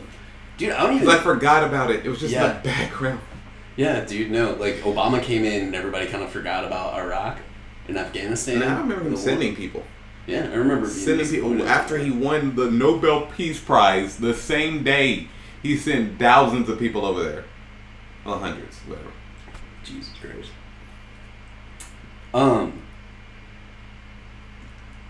Oh, but the anonymity of the casualties of war was so interesting to me. I thought that was a great, but now it's like foreshadowing, fuck. It's foreshadowing. Go on. In a way. Because it could have been any dude. Yeah. It could have been anyone. It didn't have to be Ferdinand, it could have been any dude. She was just looking for a ploy. If it wasn't him, it was going to be somebody else. is one way. An ex that's still in love with her. It just happened to be the one. Yeah. Could be. She could have done it to anybody. That's all. I don't know if Brody's assumption, like his simplistic reduction, that all of his movies are. I think, first off, I'm gonna be pedantic here. A simplistic reduction is. Oh my god! It's redundant, man. I'm gonna beat your oxymoron ass in a second. It's not. I mean, I guess I am an oxymoron. Like, if anybody's gonna be like an oxymoron, I'm smart, but I'm dumb as hell. So yeah, it makes sense. But hey, tell me I'm wrong though. Continue with the thought. I'm sorry. You want pandas to go extinct? 'Cause I'll smash a couple of your hands. Hey, please don't. My sister bought this stuff for me. Alright. Yeah. It's the last gift your sister bought you? No. There's. You could smash some other mugs I wouldn't care about as much. Alright. Well, there's one in there that I care about a lot. It's my Mothers Are Forever mug that my sister bought me when I was a kid. You and your fucking good relationship with your elder sister. Um, You and your sentimental, loving relationship with your elder sister.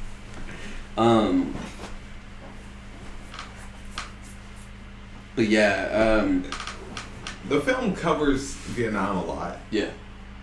Sometimes to some problematic parts. What do you mean? You know the part where they're trying to trick those American soldiers? Oh, yeah. And the scene is pretty She obviously... just straight up does yellow face. Yeah, Anna Karenina, Like literal yellow face. they literally painted her face yellow. Yeah. Which later on, he paints his face blue. Yeah. Yeah. Which I don't see a correlation, but They both painted their faces. yeah. In different parts of the film. I think there is a relation there. Really? Yeah. Are you talking like masks? Like hiding their true identity? I don't know. Their true selves? But the two partners of the film Yeah. are very different people. Yeah. But they're also similar. Mm-hmm. So I think that might be the contrast. Okay. Later on, when they're trying to trick to pretty obviously like harsh criticisms of Americans. Yeah. Like they're dumb Americans, really. I mean, that was the whole... And I like that. Yeah. I mean, I've noted that dude in particular. the voices, yeah. Good. This is good. I like that. It's damn Yeah. good. Yeah. Damn good. What does he say? Something like that. What, Ferdinand as the American? Oh, he doesn't say anything. It's No. just He's saying something. Ferdinand? Yeah. I don't, it just was gibberish. All right, let me... Yeah, I'm literally... I had You know screenshots appear, right? So you can actually just like check. Go back. Before this. This is all before this. There we go. Right there. And she's just going ching chong, ching chong. Yeah. That's just not great at all. Uncle Sam's nephew versus Uncle Ho's niece. Yeah. I can't remember what he's saying. I don't think he's saying much. He is saying some stuff as an American. He's not saying some bullshit, but he's saying something. What's he saying? He's just saying, yeah. Yeah, that's it. Yeah, that's it. I like that. That's damn good. Yeah. I like that. I love it. It clearly looks like a Frenchman I don't know. playing, like, just the way he talks. Yeah. Kind of sounds like a fake American, you know? Yeah. Honestly, though, I like that audio clip, though. You like that, huh? Yeah, that's I like damn that. good. Yeah, it's fucking funny to me. So, Bobby said he likes the yellow face. You heard it here first, Jesus folks. Christ. So, And it's a scene where he goes to the movie theater and straight up watches Vietnam footage. yeah, and reads at the same time. Yeah. Just sitting in a movie theater reading like you would. This character loves reading. He loves his books. But, so, they talk about the gun running that Marianne's brother does. Yeah. Also, this is... Maybe I just think Godot's tendency to do these have characters named in movie references. Yeah. It's kind of clumsy, but Marianne's last name being Marianne Renoir. Yeah. Maybe a little clumsy. How's that? It's Renoir. It's a reference to Renoir. Yeah. Jean Renoir. Yeah. Great French filmmaker. Yeah. One of the few that his generation. The son of Renoir. Who they great actually French show. painter. They show his paintings in the film. Oh, yeah. okay. Nice. So after they talk about the gun running, they talk about a story all mixed up. So that's like why I was pulling in like a thought that it was relative to Pulp Fiction. What are you saying? Like I kind of thought that it had like a similar. That's where I got the concept that the story was out of order. I don't think it's out of order. It's not. No. It's not. No, it's not. But that was like part of. I watched like a couple of videos, and people always relate this movie to Pulp Fiction. This one? Yeah. People will talk about it. I haven't seen that many videos about it. Okay. So I don't know. Yeah. So maybe I'm just wrong. I think no. Maybe Tarantino is a Godard fan. Yeah. So maybe. But they talk about a story all mixed up. Yeah. They repeat that line a lot. Yeah. And that is kind of where I got that. Gotcha. So they go to find the brother eventually. No. You gotta explain that you're kind of all over the place here. Well, we're past. Didn't we just leave off on the driving scene? Yeah, he drives scene. He goes to apartments. He's a dead body, and then we hear about he says a paramilitary, like right-wing terrorist group is after her. Oh, okay. Let me see what it's called. So, real quick, going back to the night driving sequence, the quote, they're like looking at each other. He's not driving. Yeah. And he says something, a man about to drive off a cliff at 60 miles an hour. And she's like, what are you? Or he's like, what are you? And she's like, a woman in love with a man who's about to drive off a cliff at 60 miles an hour. Yeah. That was interesting to me. Yeah. That is like part of it too. Like watching it without having the full context of the film, I kind of thought that was like the end at that point because it didn't make sense. I didn't have the context that they had been together before. Yeah. So that's kind of part of what was throwing me off.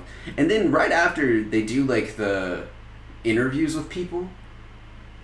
You remember that? They're like interviewing people. Oh yeah. And the one dude's That's like, not right after that. It's like the scene after. Wait, My notes are in the chronological driving order. scene? It's after, yeah. After he drives her home. I mean, it's not immediately after. That's way after. I know. My notes skip a little bit then. Yeah. Sorry. Your notes are out of chronological order. Nah, some of these might be actually. I do that sometimes. He sees But the dude's like, age 62, current occupation, movie extra. Yeah. I thought that was funny. Yeah. I think those are real people. Yeah, that makes sense. I think some of them were somebody that inspired. If you had read the book part, and I don't have the book with me. Yeah. But there's a part in the book about his about Godard hung out with this couple. Yeah. That he thought that is Richard Brody. He says this is exactly what Godard wanted with Anna Karina, like perfect partner in art. Okay, but who's the couple? What do you brought that up? I can't remember their name. Oh, it's okay. in the book. And they says they're in the film.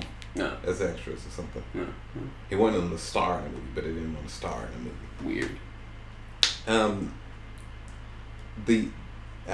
The OAS are after her. Okay. Marianne's being chased by the OAS, which was a real life, like far right, French paramilitary group during the Algerian War. Which I think 1965 was the year the Algerian War ended. Yeah, and as an American, I have no fucking context of the Algerian War. We talked about it during La Petite Soldat. I know. That was a long time ago. Then you forgot about it immediately? Yeah. God damn it, man. It was France and Algeria, right?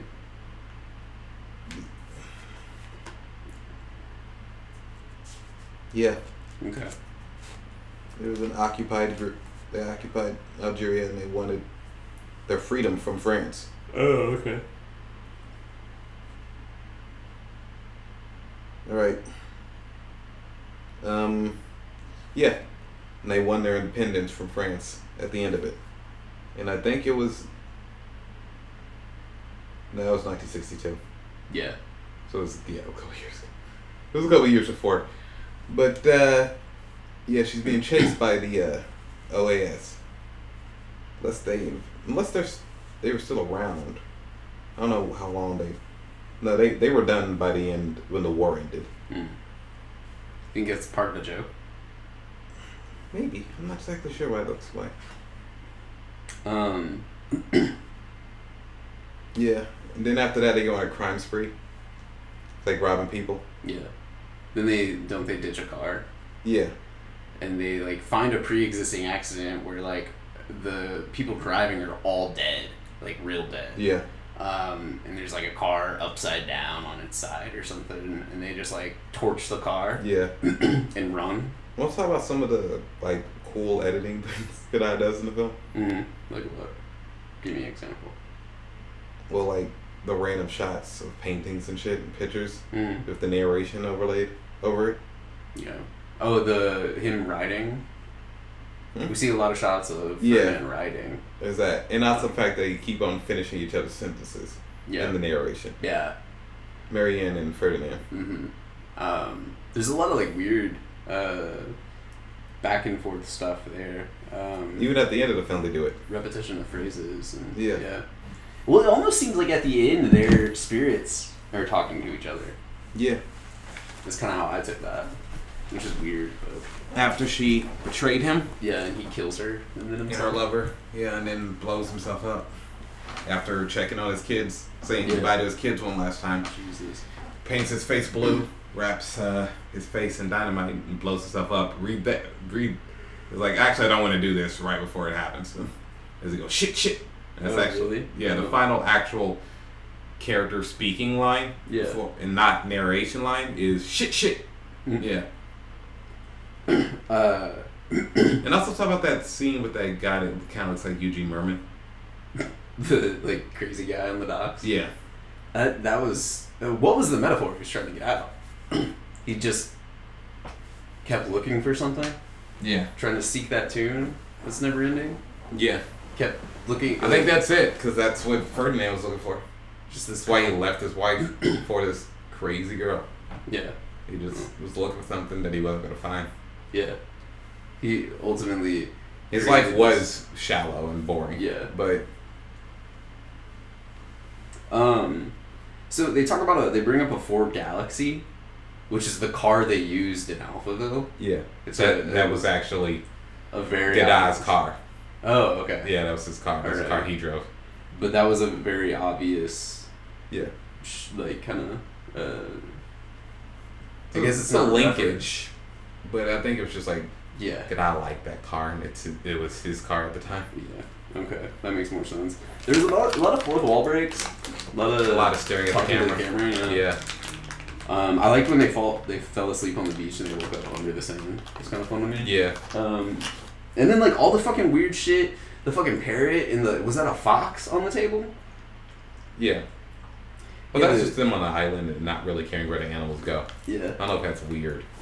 I just didn't. I guess that's the context there, but like we're so. Parrots aren't like the common thing around here, so like we wouldn't think of a parrot, I guess. But in France, I don't know all that well. He did have the Gucci belt archery kit. I thought that was funny. What are you talking about? He had a Gucci belt that he used to make a bow and arrow.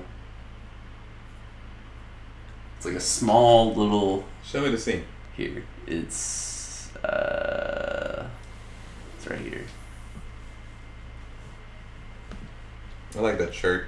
Yeah, I did like his shirt.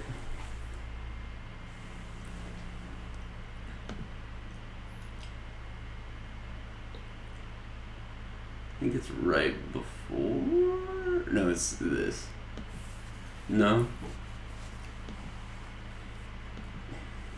Yeah, the weird old man voice he does while he's talking about his idea for a novel. He was just doing Alpha 60. That's what I thought. I don't think it's a reference to Alphaville at all.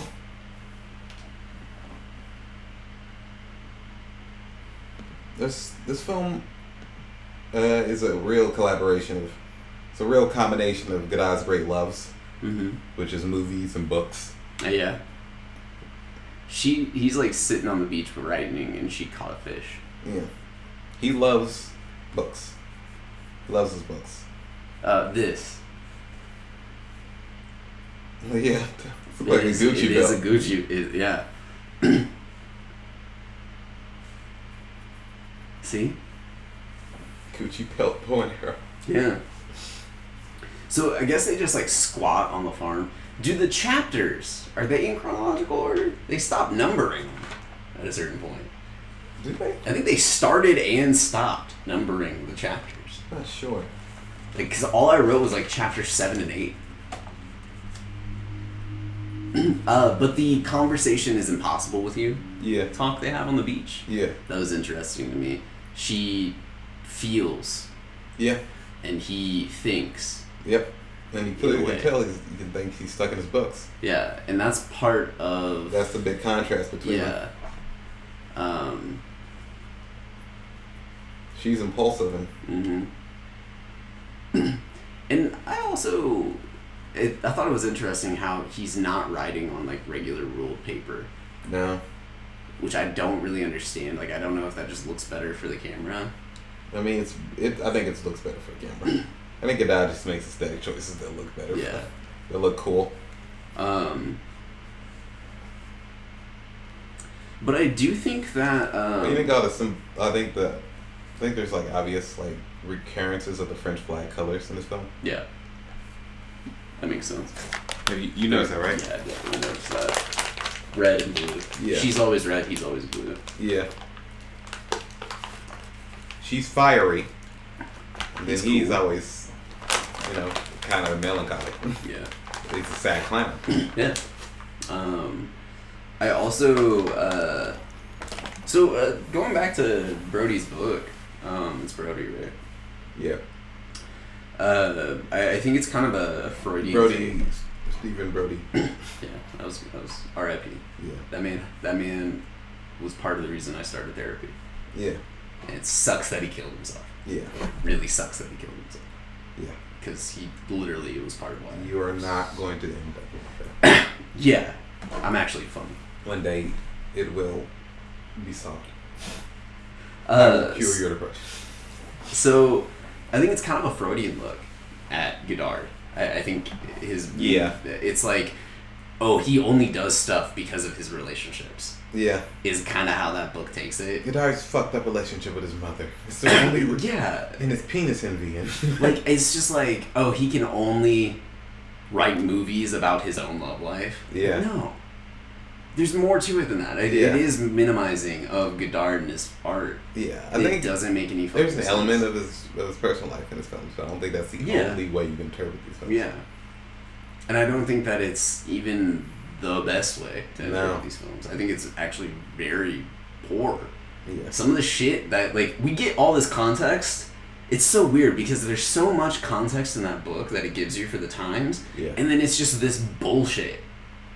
Like, no real inspiration. Like, it talks about the inspiration slightly, but it doesn't go into that much detail because he uses that time to talk about what he is projecting onto him and Corinna, Godard and Corinna's fucking relationship. Yeah. It's fucking... It's speculative. Yeah. At best. Some speculative fiction. This is a genre book. It's very speculative. This book's a science fiction book. But I do think it's well written.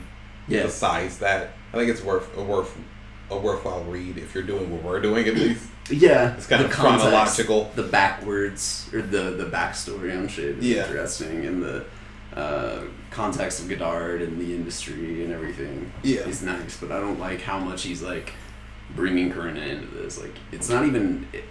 It doesn't even do it justice as like a biography for Godard. No. Like, it's. I don't know, like, because the citations aren't even good.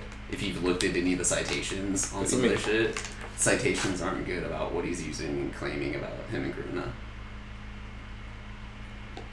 I have to get back to the book. Wait, is this... You're reading an online copy, right? Yeah.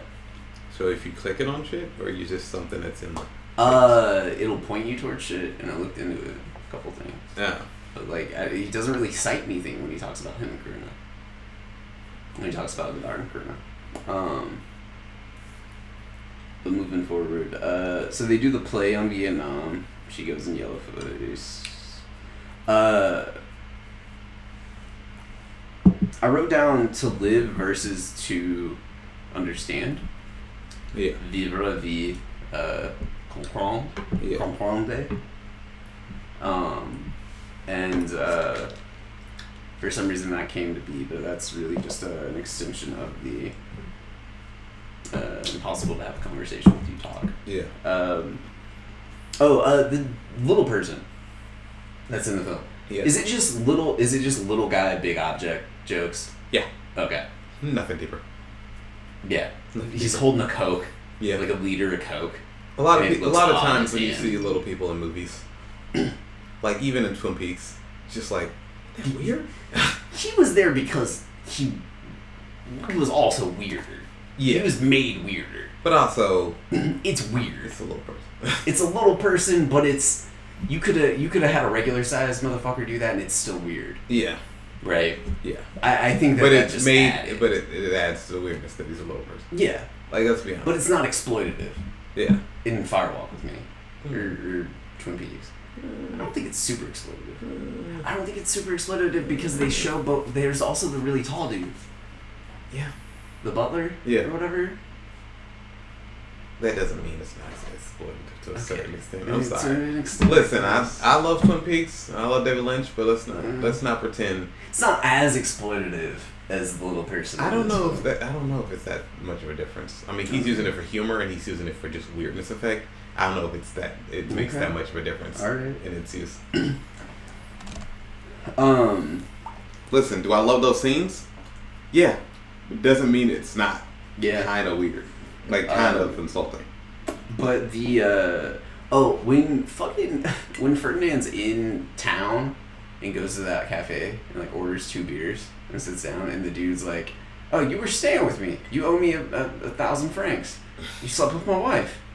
Anyway, you're in the South now? What are you doing down here? Is everything okay?" And then he leaves.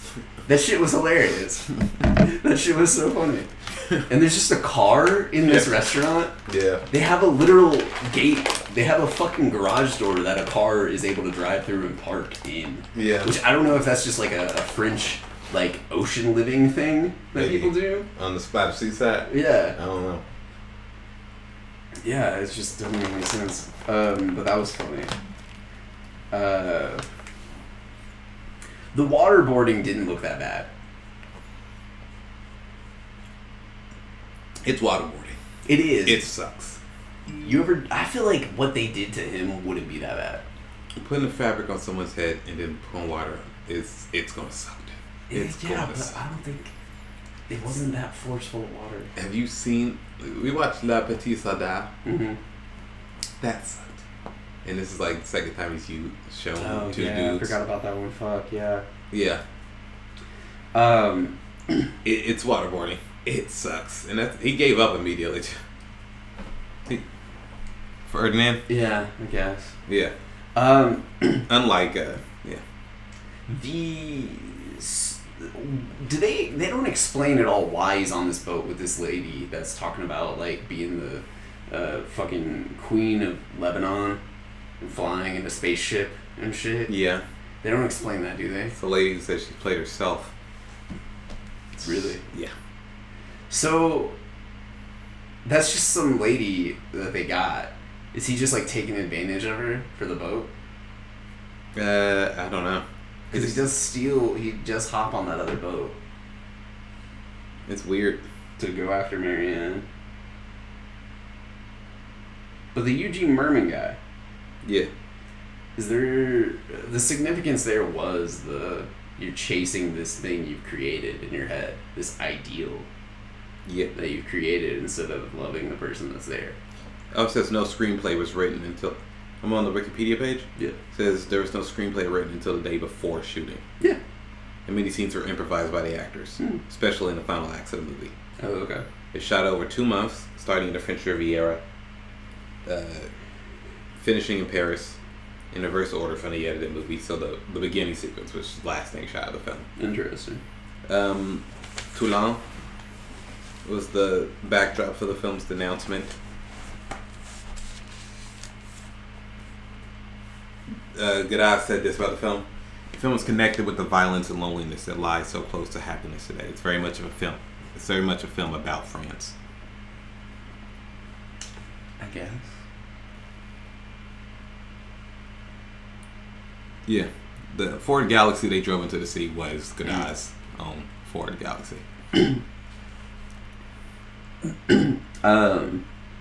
So... Any other notes? They're really just basic plot points. We understand already that she double-crossed. Yeah. She double-crossed... Ooh, let's talk about the musical sequences. Oh, okay, yeah. There's like 2 songs in this. Yeah. 2 full songs. Oh, yeah, there are. And then there's when we finally see the boyfriend that she's double-crossing with, who we still think is her brother at the time. Yeah. We see people dancing on the beach, like in a musical number. Well, there's the dance troupe. Yeah. She talks about the dance troupe. Yeah, it's a dance troupe dancing. So I think it's the second time he's used musical sequences, like random musical sequences. Yeah. Second really bright and colorful Anna Karina starring film. Yeah. Involving Anna Karina cheating as well in this film. That involves musical sequences. Yeah. I don't know. I think there's part of it. Part of me thought during some of those sequences, like, oh, this is a film for the family. And then I'm like, no, it's not. But there is like a whimsical nature. Yeah. Film, Wikipedia says it's part of like the pop art movement of the time. Maybe. Like it's got like something common with Andy Warhol's and his soup cans and Marilyn Monroe paintings to a certain extent. I think maybe because it was like a popular kind of trope in film. And the fact that the movie is like very bright and colorful. Yeah. It says it draws some cartoons that way or something. I guess, but I didn't really understand the singing sequences. I think the movie is just like get out having fun with all the style they can push into the film. Yeah. To a certain extent. Okay. I think I was thinking that What? I knew that there wasn't really a script until the last minute for Alphaville. Did not know that about this film. I think I tried to take credit for that a second ago. I'm sorry. Yeah, that was my idea for this film not to have a script. Yeah. Say, you know what, baby, get out, baby. Listen, no script on this. We'll just make this one up. Yeah. Just force some shit out so you can get the Germans on board. Yeah. Have your assistant write something. Yeah. Yeah. So I like this film. I didn't impact me as much as Alphaville did. Yeah. Do enjoy this style. I do think this is kind of Godard's voice. Like, this is a good example of Godard's voice. Yeah. I think this is what he's capable of. Yeah. I wouldn't say this is like his masterpiece necessarily, but this is like a pretty good, hey Hollywood, hey mainstream film culture, look at what I'm able to do. Yeah. It's good though. It's good, beautiful film. It's fun to watch. I gave this movie 5 stars. I'd give this a 4.5, just like I gave Alphaville. A mutual of mine on Twitter. Mm-hmm. On Twitter. And on Letterboxd, Luca. They say maximalist, breathless, chopped and screwed, exists in all its ingredients, exists as a film. Quite frankly, it's not even apparent how few movies actually do exist until you watch this one. He's saying it's a true film in a way that a lot of movies aren't.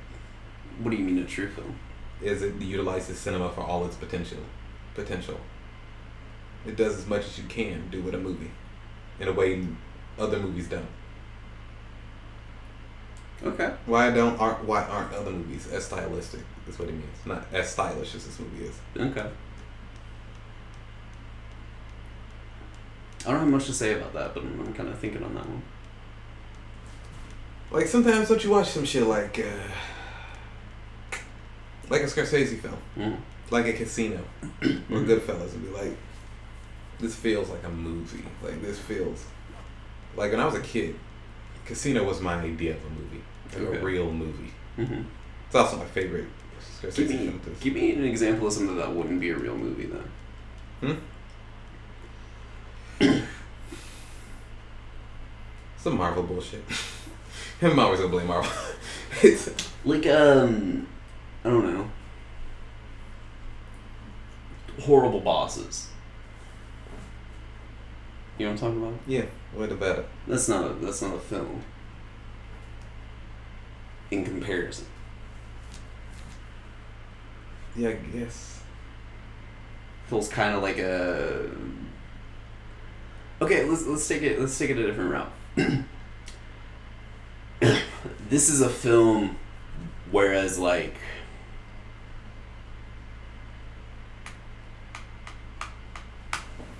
Let's go with like The Goonies. Yeah, The Goonies is still pretty good. I'm trying to think of like some cheap 80s garbage.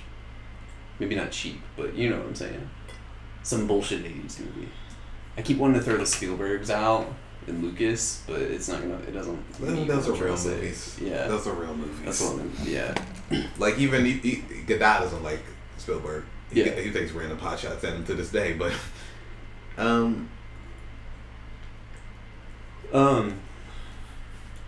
don't know, Ted 2, because we talked about that earlier. It's not a film in the way this is a film. It's got like a talking teddy bear. It's pretty much a film. Yeah, okay, all right, you got me there.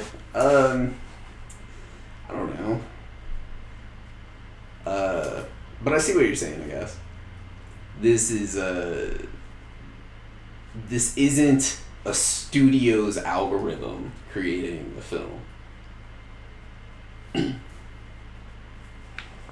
Yeah. This isn't a product. This isn't like an obvious product. No, this is an artist. Yeah, this is something not meant for consumption. Putting his brain on the screen. Mm-hmm. Like, this is a creative work. Another film that exists would be like a Scott Pilgrim. What do you mean? Scott Pilgrim. Very stylistic movie. Okay. All that video game, comic book shit in it. Yeah. Its sense of humor. How it ruined a generation of one. I think... But I guess, like, I think the best way for me to relate that one, in my brain, I guess, is this is a work of art, not a product to be consumed. This isn't like a Marvel franchise where you have to keep up. You have to watch the bullshit ones to watch the ones you care about because they link the stories. You know? Yeah. If you have like a differing view from most people that are Marvel fans. Or The Tension. I know you haven't seen that movie. The Tension? Yeah. It's a comedy horror film. Okay. Like 2011. You should watch it. It's very good. Okay. What? What about Look Who's Talking? I was thinking, I guess that doesn't count as a remake. I don't know. No, bro, it's got talking babies in it. It's got babies doing stunts. Bruno. I recall nothing about. Oh, okay. We watched that shit in health class. What? Yeah. Why? Because there's a baby in it? I don't fucking know. What the fuck? We watched a movie every Friday in that class. That teacher was lazy as motherfucker. Nah, she was cool as hell. She gave us her number in case we were out drunk. She would come pick us up in her Hummer. She looked like a lesbian. Had a long rat tail. Like buzzed hair, rat tail. Like literally. And she stopped working at the school and started working at the like school where the bad kids went. Like if they didn't do real school, they went and like they had like separate e-school at that point. Because I'll be honest, principal, some of this behavior still does sound wildly inappropriate. Yeah, but she was there for her kids. Is how she looked at it. Like, if you all are out and need somebody, I will come and get you. Okay. Like, it wasn't like a, hey, do this shit. It's a, hey, if you all are ever caught up in some shit and need a way out, I will get you home safely, and we will not talk to you. I won't say shit. Yeah. It's just a ride home. Right. She would wake up in the middle of the night and go get kids, rather than us drive. Right. She had to quit because the principal got up in a kid's face, and she was like, yo, it was right outside of her hallway. Or her classroom, it was in the hallway outside of her classroom. She saw what the principal was doing and got out and was like, yo, don't fucking talk to my kids like this. Don't talk to these fucking kids like this. Don't get in their fucking face and shit. And had to quit because she refused to work under the principal. Yeah, that's cool. Yeah. All right, moving on. Bobby had to be all sincere for some fucking reason. Hey, she was a nice lady. All right. Bobby does this bullshit where he gets all sincere about and passionate about something. I'm like, oh my god, dude. I don't give a shit. I don't care about anything except myself. Yes, man. Yeah. Either live and die ironic and detached. Because I don't really give a shit about none of your goddamn sincere. God damn, man. The internet's ruined you. Yeah, bro. Well, we're at 2 hours. All right, baby. This has been a full. Yeah, this is some bang for your buck. So please give us a buck for love of God. Yeah, seriously. That's all we ask. Put this out free. Put this out free as a teaser? Yeah. Oh, what's what we're doing on the Patreon. Label it that, by the way, in the title. What? Free Patreon episode. Okay. Free Patreon Film Club. Free Pat? No, not Free Pat. Free Pat. No, put Free Patreon. Patreon episode. Get our double feature. This has been 2004 podcast, obviously. Check us out on Patreon. We do have a paid subscription. Please support us. We don't want to work the shitty jobs we do. Yep. We would rather produce content for you. Yep. And the more you pay us, the better these videos and shit will get. These Yep. podcasts will get. Yep. We'll buy better mics. Yeah. I'll be nicer to Bobby. No, Maybe. I don't think anybody in the world would make you nicer to me. Yeah. Genuinely. Okay, Anyway. yeah, fuck you. It doesn't even insult me, but okay. Alright. 2004. Jesus Christ. Podcast Odyssey. I'm Javon the Jerk.